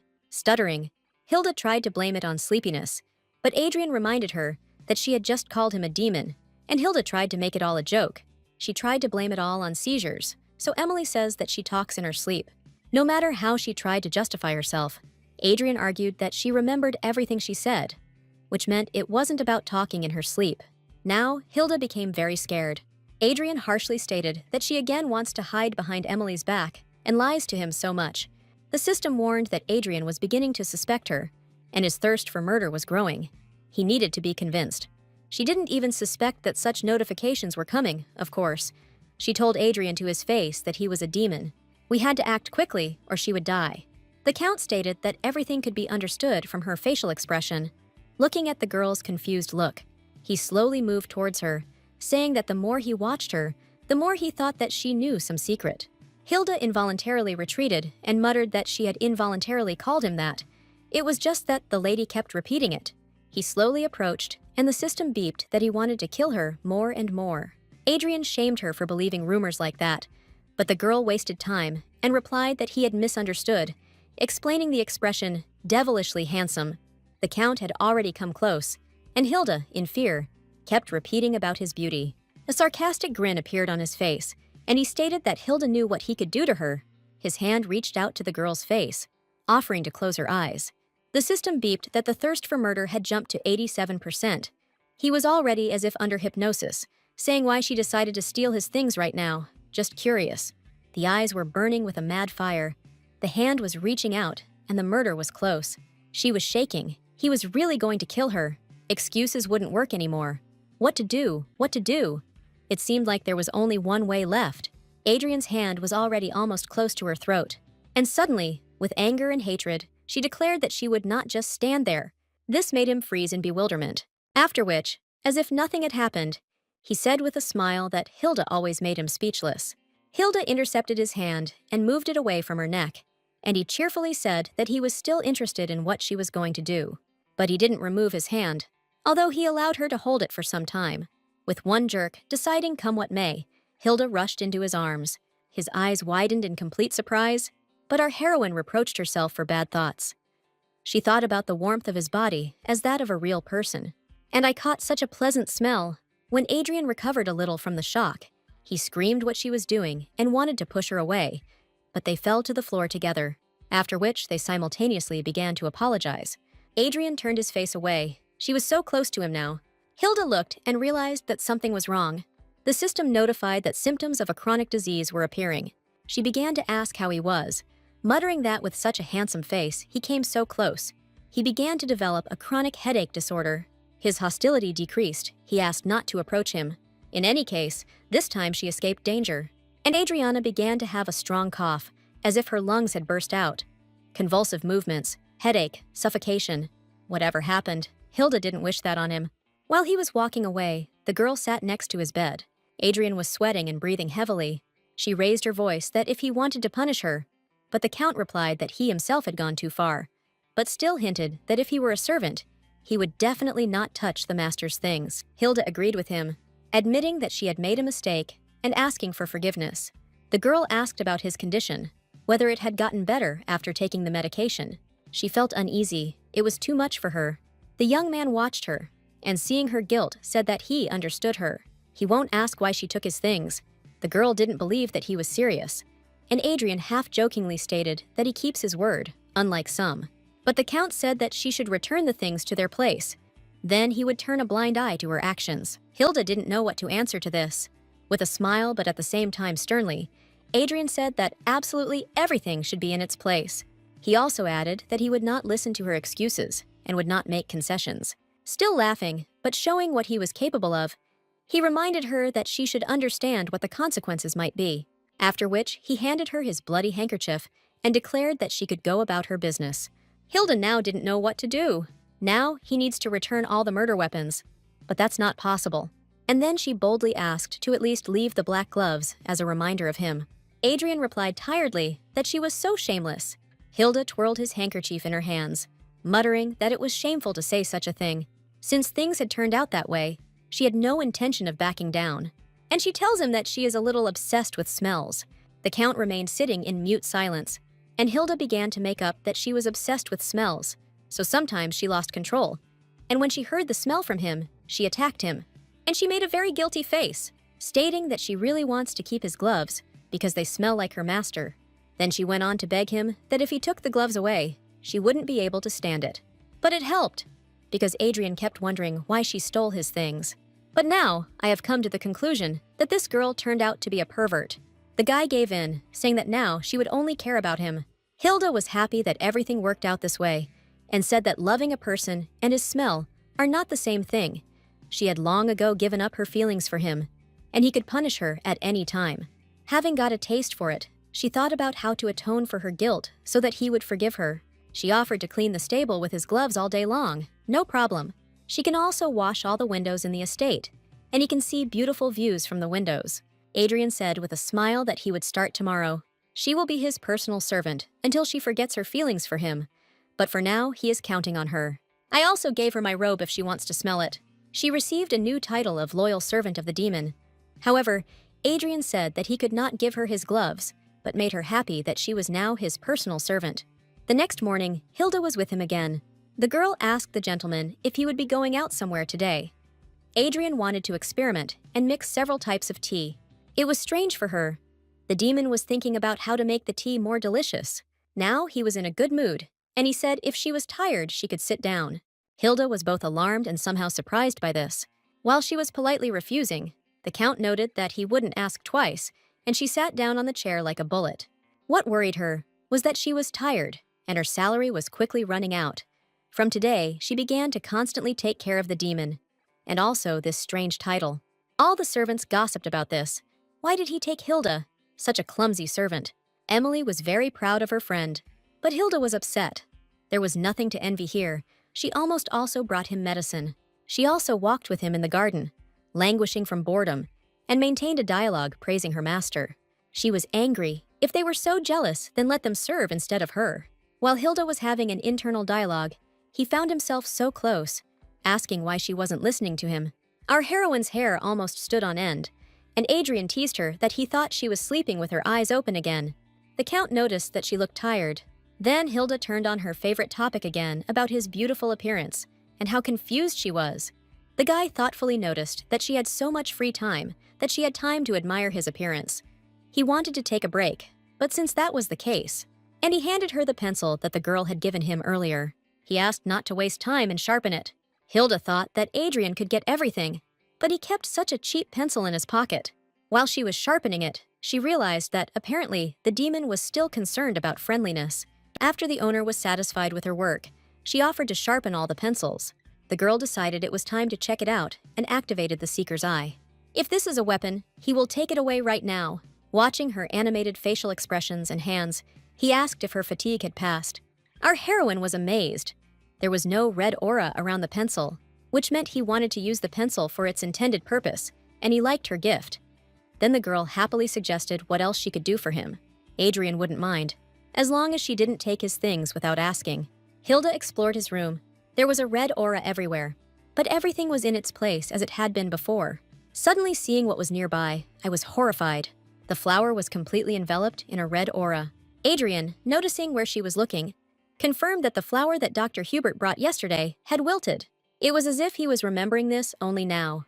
Hilda was surprised Dr. Hubert brought it, but a red aura emanates from the flower. How could the plant absorb so much evil in such a short time? She had never heard of anyone dying. Adrian asked in surprise why she was so interested in this flower. The girl said that the flower is very beautiful and brings a good atmosphere, and it is a pity for it. But Adrian did not share with her the fact that the flower is beautiful. As soon as they brought him, he withered, and Hilda caught the same frightening notes in his voice as before. Our heroine took the flower and suggested putting it in the light. Apparently, it didn't have enough sunlight, but the Count said not to waste her energy in vain. No matter what she does with the flower, it will still wither. Adrian casually looked somewhere into the distance and advised leaving the flower to die. But Hilda learned something about him after spending several days together. He loves flowers and trees very much, even though he is a demon. But because of asthma, Adrian has breathing problems when he comes to the garden. If something shocks him, then he begins to have attacks of suffocation, which can lead to death. After all, he has the body of a weak person, while a demon who has enormous power lives in a limited vessel. Probably the thirst for murder arose in him because of this, and this heartbreaking suffering turned into anger at the world around him. Sometimes Adrian is very naughty, but he knows how to accept gifts in a friendly manner. Perhaps there is more to him than just a thirst for murder. He asked her in surprise what she was saying, as he was lost in his thoughts. Hilda said that she would save this flower, because caring for flowers is part of the maid's duties. The Count gave a short laugh at this, and no longer showing any interest in this, he declared that he still couldn't argue with her. And Hilda came out of his room with a pot in her hands. If she manages to save this flower, the probability of her death will decrease a little. Meanwhile, Adrian's sympathy increased by 10 points. Although she did not give him anything, she did not want to do this work at all. But the level of Adrian's sympathy increases, so she fulfills her duties. Adrian was sitting at his desk, looking out the window. There were thoughts that did not give him peace. He still couldn't understand it, but nevertheless it occupied him. Hilda, along with the other maids, was cleaning the street. She was already a level 19 demon subordinate. She was very tired, both physically and mentally, becoming more and more like a black worker. She also didn't wait for Emily, who was supposed to bring water. At this time, Emily herself appeared, barely dragging a heavy bucket. When Hilda said that she would call her for help, her friend reminded her how Hilda made delicious coffee. The system showed that Hilda is level 10, and the ability to add people to the list of likes is open. That's why our heroine immediately added Emily to this list. In this game, there is a special system called sympathy, where she can give gifts to characters and increase their sympathy. At a certain level, you can ask them for favors.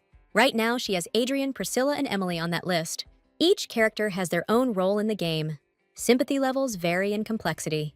It takes a lot of effort to win Adrian's affection, and Hilda really wanted something good to happen.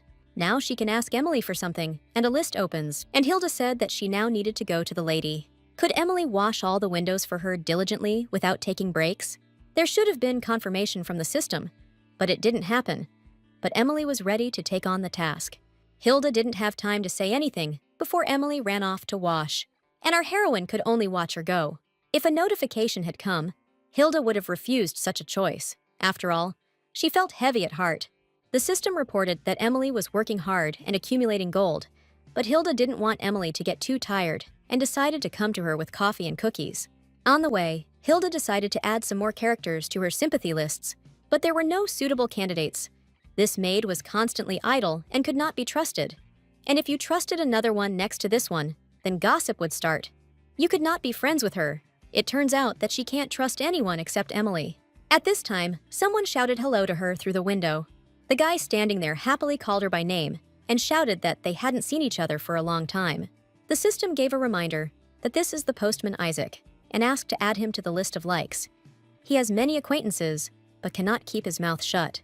Hilda had no idea who he was, and the postman was already sharing the latest gossip, including about Hilda herself. When he got to the point where he found out that she was the master's personal servant, the girl interrupted him and asked what his question was. Isaac responded in surprise, asking why she was talking to him like that. Because of her position, she was now inflating her value. He already reported to her that she could become the Count's wife. The girl decided to give him coffee, and the system showed that he could ask. Isaac's sympathy level increased because Hilda made him delicious coffee, although he noted that the coffee was rather cloudy. And now the happy postman asks if she would like to ask him for anything, and he listed his options: letters, all the gossip of the village. Maybe he could buy her something. Isaac's actions were external and could be useful when she couldn't leave the castle. Hilda thought maybe she could increase Adrian's sympathy. Last time she saw a good quality pencil in the store. Now she has 90 gold. A good pencil costs 5. And she asked me to buy Isaac some good pencils, about 16 of them. So they agreed that Isaac would take them there next time. Hilda understood that if she raised Adrian's sympathy level, the game's plot would go up, and additional expenses would be necessary. Isaac was a bit of a lazy character. You could never know when he would arrive at the estate, but the fact that she could shop without leaving the estate was a joy. In addition, our heroine discovered that she was running out of money again and decided to work even harder. She decided to make coffee and take it to the lady to increase her sympathy. And having prepared coffee and buns, she went to Priscilla. As the girl walked, she heard someone say that she should not dream about leaving the estate. The Countess's room was open, and people were coming out of it. The maid said what a face the mistress has. Simply amazing. Our heroine's pupils dilated when she saw one of the maids bring out a goat's head. The goat's head had already rotted, and a terrible smell emanated from it. When the maids left, Hilda saw another man leaving Priscilla's room. The man in glasses looked menacingly at Hilda. The girl thought this man was familiar, but she saw him for the first time, and it was he who was shouting at the Countess. It was obvious that he was angry. The system detailed the character. It was the owner of the estate, the Count, whether she wanted to add him to the list of sympathies. And Hilda, of course, decided to add him. He will be useful to her in the fight against Adrian. The Count's son will not be able to resist the head of the family. If Lueri was on her side, the girl looked at him so intently now. The man walked past her without even looking at her again. As she understood, he rarely comes to the estate. The girl involuntarily shrank from his menacing and determined appearance. She still stood there with the tray in her hands, not daring to move. Hilda thought too long and didn't have time to add it to her list. At some point I thought maybe I could catch up with him. This character appeared rarely, but I still decided to go to the Countess. What she saw was quite unexpected. Tables and chairs were scattered around the room, just like last time. The Countess sat on the floor, detached, wearing only a nightgown and covered with a shawl. She had seen this picture before, but it was no less terrible the second time. The Countess was very thin and pale. Hilda tried to call the woman, but you were crying and asking for her child back. The girl realized that Priscilla was crying because the goat's head had been taken from her. Even if it was just a game character, she felt sorry for the Countess. She needed to calm her down somehow. She began to stroke her, saying that her baby would be brought soon, no need to cry. Priscilla froze, trying to comprehend what she had heard, after which she turned to Hilda and asked if she was telling the truth. Our heroine assured her that she could return it right now, but maybe the lady would try the sweets she brought first. Hilda assured that if the lady calmed down, she would feel much better. The woman looked at the tray that Hilda brought and agreed. She drank her coffee, still sad and detached. She really did feel better, and the level of sympathy began to rise. At one point, the Countess beamed, declaring that no one had ever cared about her like that. And Hilda had a new card to open. Priscilla wanted to get rid of her worries and visit the temple. This is the place where the game character Hilda grew up, and where you could get holy water, and then Priscilla offered to join her. At first, the girl didn't even believe what she heard, after which she happily announced that of course she would go, but she warned that the Countess's child would have to stay a little longer. They couldn't take him to the temple. Hilda said that the goat's head could stain the Countess. She could make a doll. And then Priscilla darkened and shouted that Hilda was deceiving her. Everyone was deceiving her. She began to lament that he was still cheating, living in her body like a parasite, completely absorbing her child, stretching her baby's skin. The woman monotonously repeated that he was pretending to be her child, this dirty demon, as if he were a real person. The Countess felt ill again and began to cry. Hilda rushed to her as the Countess was on the verge of losing consciousness. Suddenly, with a feverish grin, Priscilla grabbed Hilda's hand and asked if she felt anything since that demon was inside her. Our heroine tried to calm the distraught owner, and she continued to scream that this baby was more important to her than anyone else. She valued every one of his nails, legs, arms, eyelashes, but he was deceiving her even at that moment. Hilda didn't know what to do now and how to restrain Priscilla. She understood that she needed to leave here as soon as possible and answered the hostess that the place needed to be cleaned up. While she was trying to convince her that the lady needed to be alone, the woman covered the girl's mouth with her hand. With a wild look, she said that he could hear from afar. He needed to be careful. Priscilla said that Hilda does not say that she is crazy and does not say that this brat is her son, because she also knows that he is a demon, and the woman hugged her and said that she wanted to share something. With a dry tongue, she said that she wanted to kill him. When the Countess said these words, she felt better. After a while, Hubert and Rosen arrived. Hilda had to leave the Countess's room, but she kept turning around to look at the woman. Hubert began to cane Priscilla. The Countess fell on the doctor. She looked like a living corpse. These green eyes, full of tears and suffering, will forever remain in the memory of our heroine. Finally, the doctor came out of her room and reported that he had given the lady medicine, that she was fine, and asked him to make sure that the Countess did not worry unnecessarily. In addition, Huber asked Hilda what the lady had told her. A doctor should know everything about his patient. If she had heard something, then it was better for her not to hide it. Hilda was noticeably nervous, but she told about the goat's head that the owner asked her to bring. It was obvious that Hubert was very worried. He approached the girl, and looking into her eyes, he really hoped that she was not lying. Of course, Hilda was frightened by his demands to reveal the whole truth. He began to use threats that if she did not tell now, she would have to answer. Rosen intervened, saying that Hilda was very cowardly and most likely did not even understand what had happened. And besides, she had just started serving the mistress and was seeing everything for the first time. Fortunately for Hilda, his grip weakened, and he said that he would take care of everything, and our heroine stuttered that there was so much blood, a disgusting smell, and she was so scared. Hilda, seeing the gardener, waved her hand at him in greeting. But when he came closer, he was frightened by her appearance and carefully asked if she was okay. The gardener was curious why the maid looked like that, and Hilda looked rumpled because she had nightmares all night. The girl, not thinking clearly, asked where Emily was. He pointed out where he saw Emily, and Hilda staggered towards her friend. And then, opening the system, the girl realized that all the characters she asked for something were still completing tasks. She thought that if Emily got tired, she would just give up everything, but she saw that her friend was pulling out weeds. When Hilda called her, Emily turned around, and the stem informed her that due to the request exceeding the sympathy level, this character has a high level of fatigue. As it turned out, sympathy not only rises, but also decreases. Emily's sympathy was at the 3rd level, and the level of request was at the 4th. If she had known, she would not have asked for such a thing. Hilda screamed for Emily to stop. The medicine needed to be applied, and her friend weakly muttered that Hilda had asked her to. Hilda asked her to stop and offered to go and get some coffee. The system notified that if she wanted, the request would be forcibly completed. Emily asked Hilda if she had another request.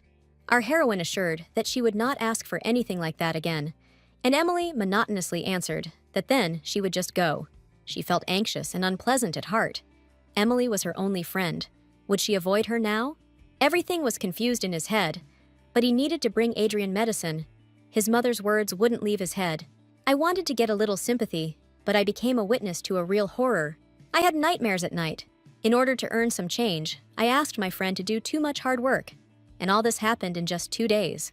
Standing with a tray at Adrian's door, she thought about having to apologize to Emily again, and she decided to immediately take the medicine to Adrian. If he doesn't ask for anything, then she will immediately go to Emily. Adrian didn't answer the knock. His cough has gotten worse lately, and he's fainted several times. Maybe a lot of time has passed since the last murder, so it's hard for him. Apparently, if he drags it out any longer, he'll be bedridden. She didn't see Adrian in the room and shouted that if she needed help, she would call the doctor. The bed was made and there was no one on it. The girl froze in the doorway. Adrian shouted from the bathroom for Hilda to just put the medicine down and leave. Her help was not needed. He shouted from the bathroom if he could rub his back. Hilda already wanted to leave, but her legs froze near his bed. She remembered how she stole those things, although she began to say that she simply cleaned up, noting that the room became much cleaner. The girl seemed possessed and could not tear her hands away from the pillow, the blanket. Everything was so soft and airy, she felt like she was losing control of herself again because of the pillow. Hilda hadn't slept since yesterday, and only Adrian's room had such a good pillow. He wouldn't mind if she lay here for a bit. Just lay there, and didn't notice how she fell asleep. Adrian came out of the shower and put his hand on her shoulder to wake her up. When she jumped up, he said hi. His face expressed a smile, and he asked so she was waiting for him.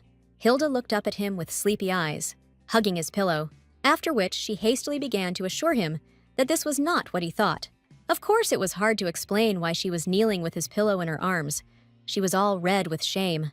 He repeated his question, whether she was waiting for him, after which he stated that he did not need to answer. His voice now seemed to be minting words. There were imperious notes in it. The Count asked if she wanted to know how much longer he would turn a blind eye to her antics. He has different ways. He accompanied the last words with a smile. Hilda thought that now was a good opportunity for him, since there were no witnesses. But she blurted out about the drop of water. The girl said that she had always been interested in him, and only now did she understand what she wanted to know. His daily routine, his preferences. Fortunately, I managed to become his personal servant, but I want to know, is this his drop of water? Hilda compared it to the tears of an angel, and it probably has a heavenly taste that cannot be repeated. You can find out for yourself. There is a way. And she fell to her knees and pounded her fists on the floor, realizing that she was his personal servant and she shouldn't have done that. Maybe he won't believe her and decide that it's nonsense, but she just wanted to try. The girl looked serious about trying a drop of water. Adrian himself was confused by the expression on her face. But Hilda had such a face because she was ashamed, and she couldn't look at Adrian in a robe. Hilda had the opportunity to learn about the demon's condition. Adrian tried in vain to find out from her whether what she had just said was serious or not. She realized that the Count was confused and decided to press the issue by saying that she had decided to inhale the scent of his pillow while he was gone. The system indicated that Adrian had entered a state of avoidance, and Hilda went on to say that she couldn't tear herself away from his delightful pillow. He was already starting to get a headache, and Hilda kept chattering about pillows and why she needed two. In turn, our heroine knew that this demon named Adrian Kaisar von der Palzgraf lived in her soul. I really wanted to coax the pillow out of him. After a silence, Adrian ordered her to bring the medicine quickly, and Hilda happily ran to fulfill it. While he was getting dressed, the girl said that she had brought tea things. He didn't need anything else, and he replied that this was quite enough.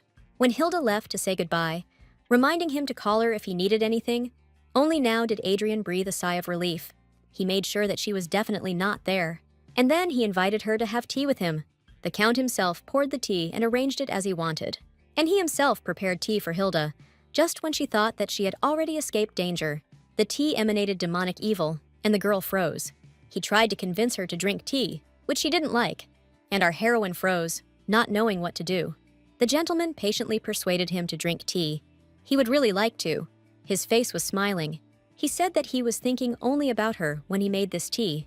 Hilda believed it, because it was a mixture of poison, and the seeker's eye showed it. And in such a situation, he smiles calmly, and Hilda nervously analyzed if she does something perverted this time. Will it help her again? But why didn't a window appear about Adrian's thirst for murder increasing? There was such a window the time she stole his things. Now Adrian wants to poison her and not kill her. Does he really want to know if she can see an evil aura in various objects? He insisted that she didn't drink, and the girl was stalling for time, muttering that she was glad to be honored to try the tea that the gentleman had made for her. And in such an exciting moment, she can't even pick up a cup. Hilda understood that Adrian suspects her because she took only those items that exude an evil aura. And although he was afraid of her survival methods, he was looking for a reason to expose her.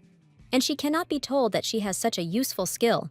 Adrian will avoid him and commit atrocities. Her heart was pounding wildly. What should she do now? He would definitely catch her. And yet, Hilda resolutely raised her head and turned to Adrian. He stated directly that he did not want to drink this tea. She couldn't just die like that. Now no method will help her. We just have to drag out time. Adrian can't see her windows from the system. I'll have to deny it for as long as I can. And then Adrian said coldly and harshly, it seems to him that she is mistaken. He is not offering, but ordering to drink. There was silence again. Hilda cringed. Adrian was starting to lose his temper, barely holding back what she was allowing herself to do. Then Rosen came in. Adrian said if she didn't have something urgent, then she should come later. However, the order was given by the lady, who asks to bring Hilda. Everything was not in his favor, but Priscilla wanted to go somewhere and she needed Hilda, so the Count had to let her go. He let her go, but noted that next time he would prepare no less healing tea, and she would have to drink it. Hilda, leaving, replied that it was an honor for her and went out. Adrian waved at her as if there was nothing creepy. Our heroine never ceased to be amazed by his demonic nature. Her next small victory, she somehow managed to survive again. After she left, Adrian stood up silently, and he looked at the reddish-colored tea.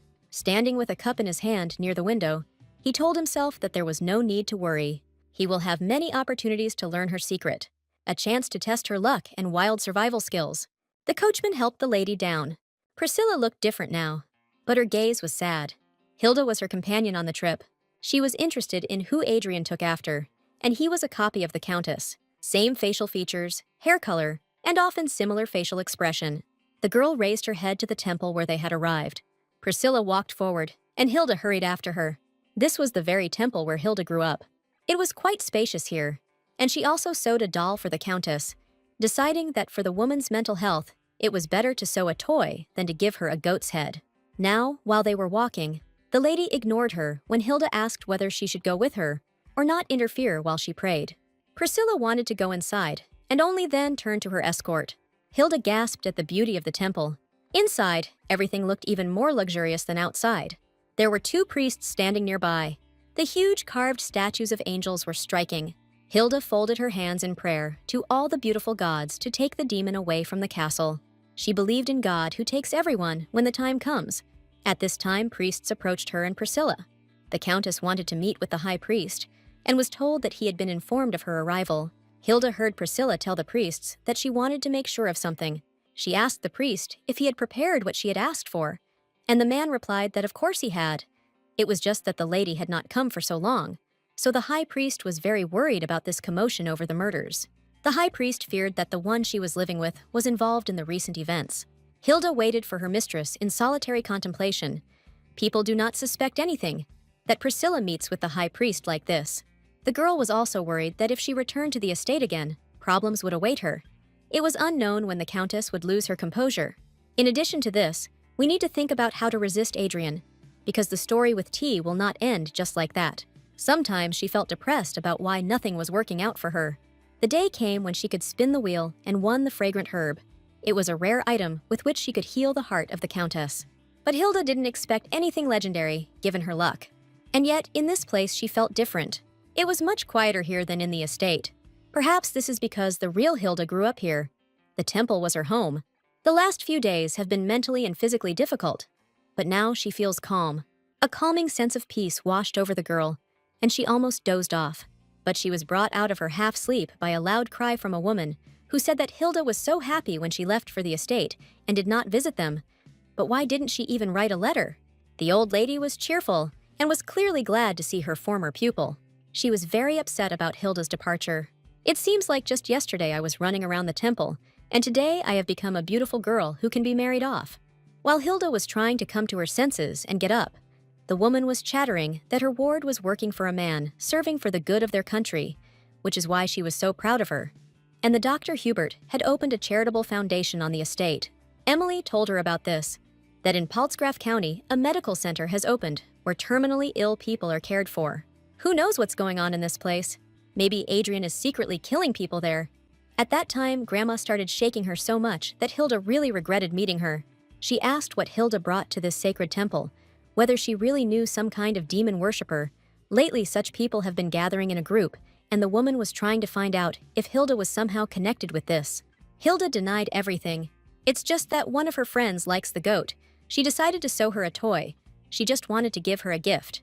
The teacher exhaled, but warned that the goat is the personification of the devil. So even if this is just a gift, then let her be careful and apologize for scaring the girl. And then she gave Hilda a bottle of holy water. The high priest collects holy water, so there is very little of it. But if it is needed, this amount will be enough. The system showed that this water could cleanse cursed objects and harm evil spirits, including demons. Hilda did not expect to receive holy water. But she didn't think that she could harm Adrian with this water. At that time, the mentor grabbed her hands, reminding her that Hilda had been inattentive since childhood, and this always worried her. But now she has grown up so much and works in the Count's estate, so she is so glad that her prayers were heard. The kind woman was sincerely happy for her pupil. Our heroine did not know how to take this holy water, and if her grandmother needed it, but she assured that she lived in the temple and could get more. She asked Hilda to believe in God. Even if she does not visit the temple, the righteousness within her can increase. A priest noticed them and approached them, asking what they were doing there. The old woman became very nervous, and Hilda tried to make out something. But the woman quickly left, saying that she had urgent business to attend to. Hilda asked the priest if something had happened, but he apologized. As it turned out, this grandmother was known for extorting money from temple visitors. The girl was shocked. As the priest said, her name is Joanne. She tells visitors that they need to believe in God and donate, but she keeps all the money for herself. It seems inconvenient to throw out the grandmother, so they warn visitors. Previously, this granny was responsible for the orphanage at the temple, and she took the money that was donated to the orphans for herself. Although she took care of the children, she took the money. This grandmother was the only guardian, and the children trusted her. The children of the orphanage were very disappointed. Such betrayal remains for life. When the priest said that he was glad that the old woman hadn't done anything to Hilda and left her to pray, the girl stared in surprise at the water that the old woman had given her. And Hilda cried out to the heavens. Except for those moments when she behaved frivolously, she had never had to pray sincerely. Because God cannot exist in the game. Even if she wanted to, she would not pray to the God that Joan believes in. She wondered who Priscilla prayed to every night. He hugs the goat's head and sings a lullaby, calling the name of the child he will never see again. But for some reason, her hands folded themselves in prayer. Hilda stood in front of the door, wondering whether to go in or not. The girl stood with a tray. The elder one stood nearby. Yesterday she was dragged to the temple, and today there is a tea ceremony again. Soon she will forget Emily's face. Suddenly, Adrian leaned low over the tray. The girl looked at him in fear, not understanding what he wanted. The maid standing nearby tried to pretend that she didn't see anything, and Hilda said that she brought these tea leaves herself. If the master has an order, you can say it from a distance without coming so close. Adrian said that he heard that Hilda had brought tea leaves, and, opening the door, suggested going to his mother. He looked at his mother and said that he had come. Priscilla looked at him with a distraught expression, making a cross. All three entered. Adrian inquired about his mother's health, and also told what he had heard about visiting the temple, but could not accompany his mother due to poor health. Placing his hand on her palm, holding the cross, he said that it was always like this. He carefully took the wooden cross out of the woman's hands and apologized. Afterwards, he suggested that Mom go and look at the garden that he looks after, told him what trees he had planted there and what he was planning, and today he brought herbal tea that Hilda had bought. The woman was shaking all over with sobs, holding up a cross and muttering prayers in Latin. Then the woman dropped a cross, and Hilda ran up to ask how the lady was. The girl turned to Adrian and said that she was a servant and could not interfere, but it seemed to her that the mistress was still mentally unstable, and she thought to herself that she had just committed a truly heroic act. Such actions can be committed by people who have at least something behind their backs. Rosen immediately intervened and indignantly scolded Hilda. Hilda herself did not understand why she interfered when her life was at stake, but this pain was reflected in the eyes of the lady. This melancholy that filled her little body, she could not understand. And our heroine told everyone that it would be better this way. While Rosen apologized for Hilda and for teaching her so poorly, Adrian smiled softly and claimed that Hilda was simply taking care of his mother. Hilda caught a black bird outside the window. The girl poured tea, still nervous. Rosen hissed that Hilda was clearly forgetting herself to be so insolent, and she warned that the gentleman said that Hilda had prepared this for them. He rarely treats people so well, and advised Hilda to be careful in the future. And she also told Hilda to give it her all. At this time, the tea falls on the floor and leaves a puddle. Everyone looks at Hilda. Adrian said with pleasure, "What can I do? It's such a pity. She prepared this tea especially for this purpose." Rosen, after some dumbfoundedness, began to say what Hilda was doing. She promised to quickly clean up the shards, and Adrian stood there satisfied and said that it was nothing. He could make new tea. Rosen had already rushed to pick up the fragments and decisively declared that the gentleman was too kind to Hilda. She should be scolded. The eldest one knelt down, and while she was collecting things, she muttered sadly that she would punish her. They were in Pulsgraf after all. Hilda just stood straight and didn't move. Then everything was like a dream. Rosen gasped that there was poison in the tea that Hilda had brewed. Adriana ordered his mother to be taken to another place and security to be called. And Hilda was still standing, and he was watching her. And she declared that she confessed, which caused the Count to smile contentedly. She said, detached and frightened, that he had won. Adrian replied that this was the nicest thing he had heard from her lips, and Hilda had only just begun to understand everything. He had specially approached her near the Countess's room. She thought it was strange, and then he poisoned the tea. They said that enemies should be kept close. Apparently this was a lie. Touching her skin, he whispered how much interference there was now. Security was rushing into the room. He was like a snake, reveling in his power, declaring that he wanted to talk to his enemy for as long as possible. She can see his thirst for murder. Most likely they also knew what his secret was, and advised her to pray that he would not regret letting her go. Because from now on, they would hardly ever meet again, and the guards began to take Hilda away. He sighed, feigning sadness. Who would bring him medicine now? Perhaps he wouldn't need it for a while. And now our heroine is already lying on the cold floor of the cell. They scolded her and called her ungrateful. They fed her, and she decided to bite off her master's hand. The girl tried to prove to Albert that it was a lie. Why would she do that? But he didn't believe her. She can't prove her words. Let her thank the master for not executing her. And Hilda screamed that she was set up and asked to see the Count. While Hilda was shouting that she knew who the real criminal was, Adrian approached them.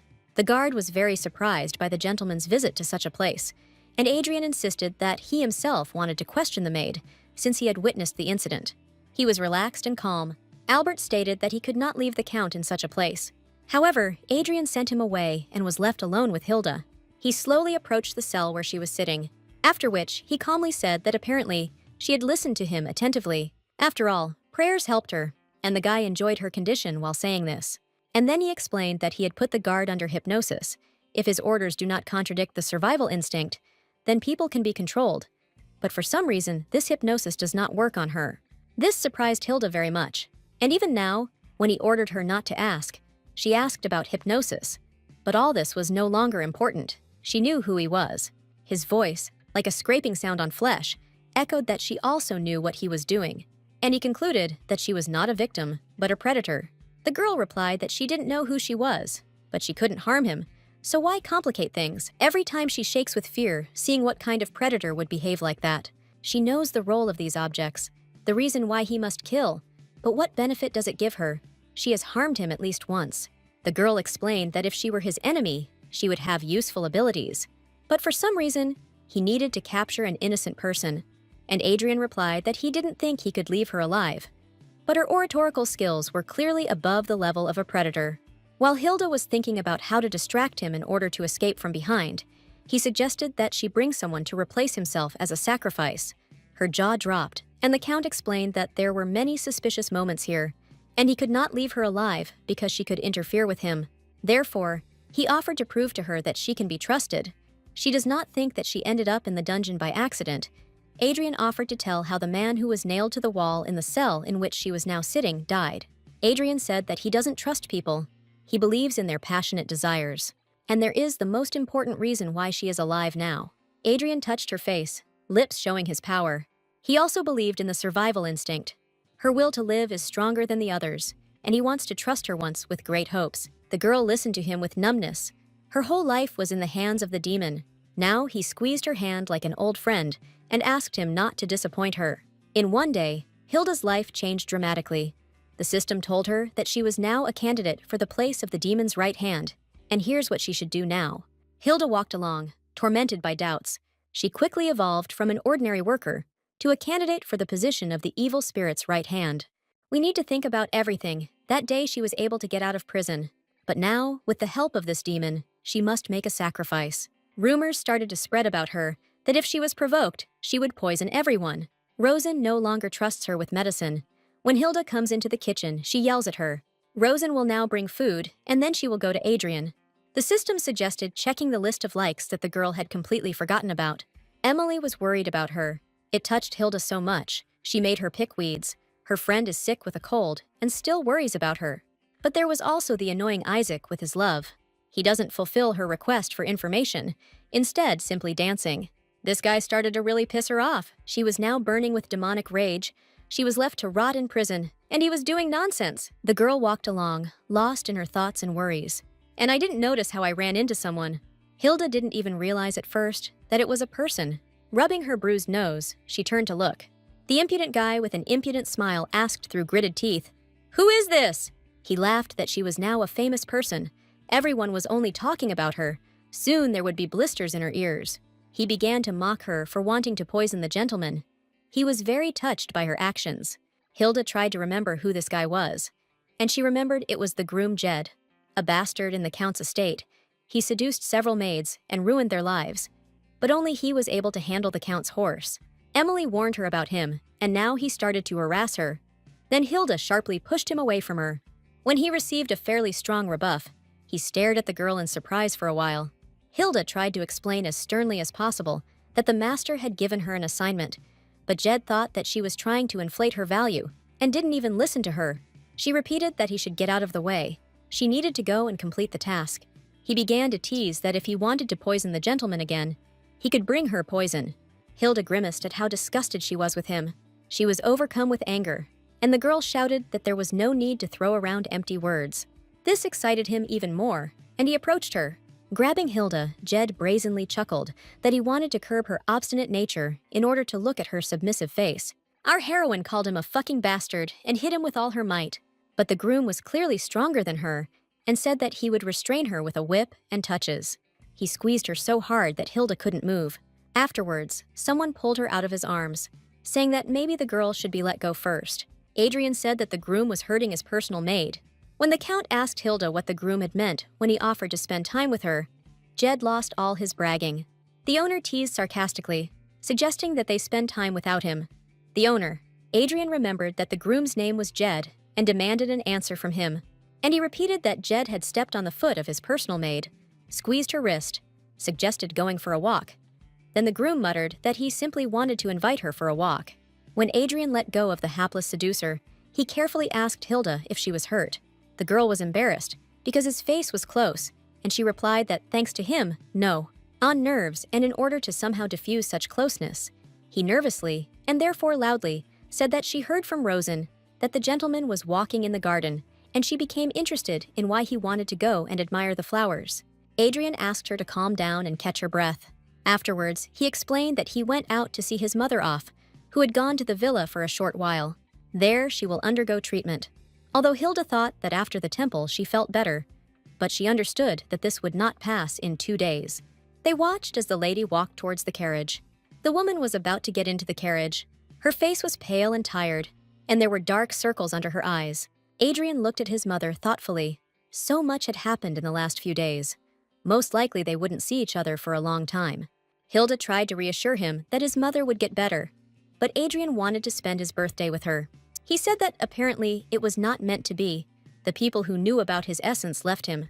A bitter smile appeared on the guy's face. Lately, his mother had become worse, and he took care of the garden where she often walked. His voice became gentle and touching as he spoke about the yuzu tree that he and his mother planted when he was little. It seemed to her that now he was like a human being. Adrian touched her tenderly, calling her name affectionately, and with a grin, he added that she was always so funny. It's always written all over her face. It is written that he even thinks about him and thanked her. As soon as she felt his human impulse, the Count added words of gratitude for choosing the man to kill. Her heart beats faster because of the loyalty that engulfed her entire body. Hilda felt goosebumps running down her spine from these words, and she politely asked not to make her an accomplice.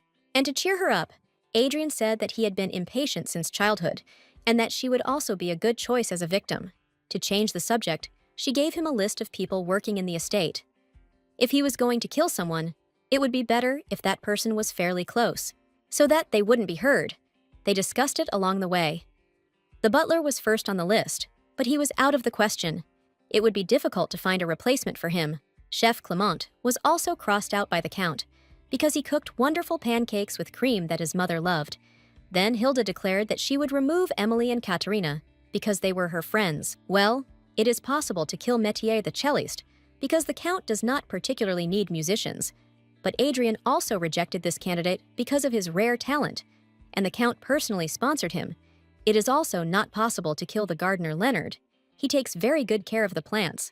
In the end, Hilda, according to him, turned out to be a maniac who wanted death for all creative people and plant lovers.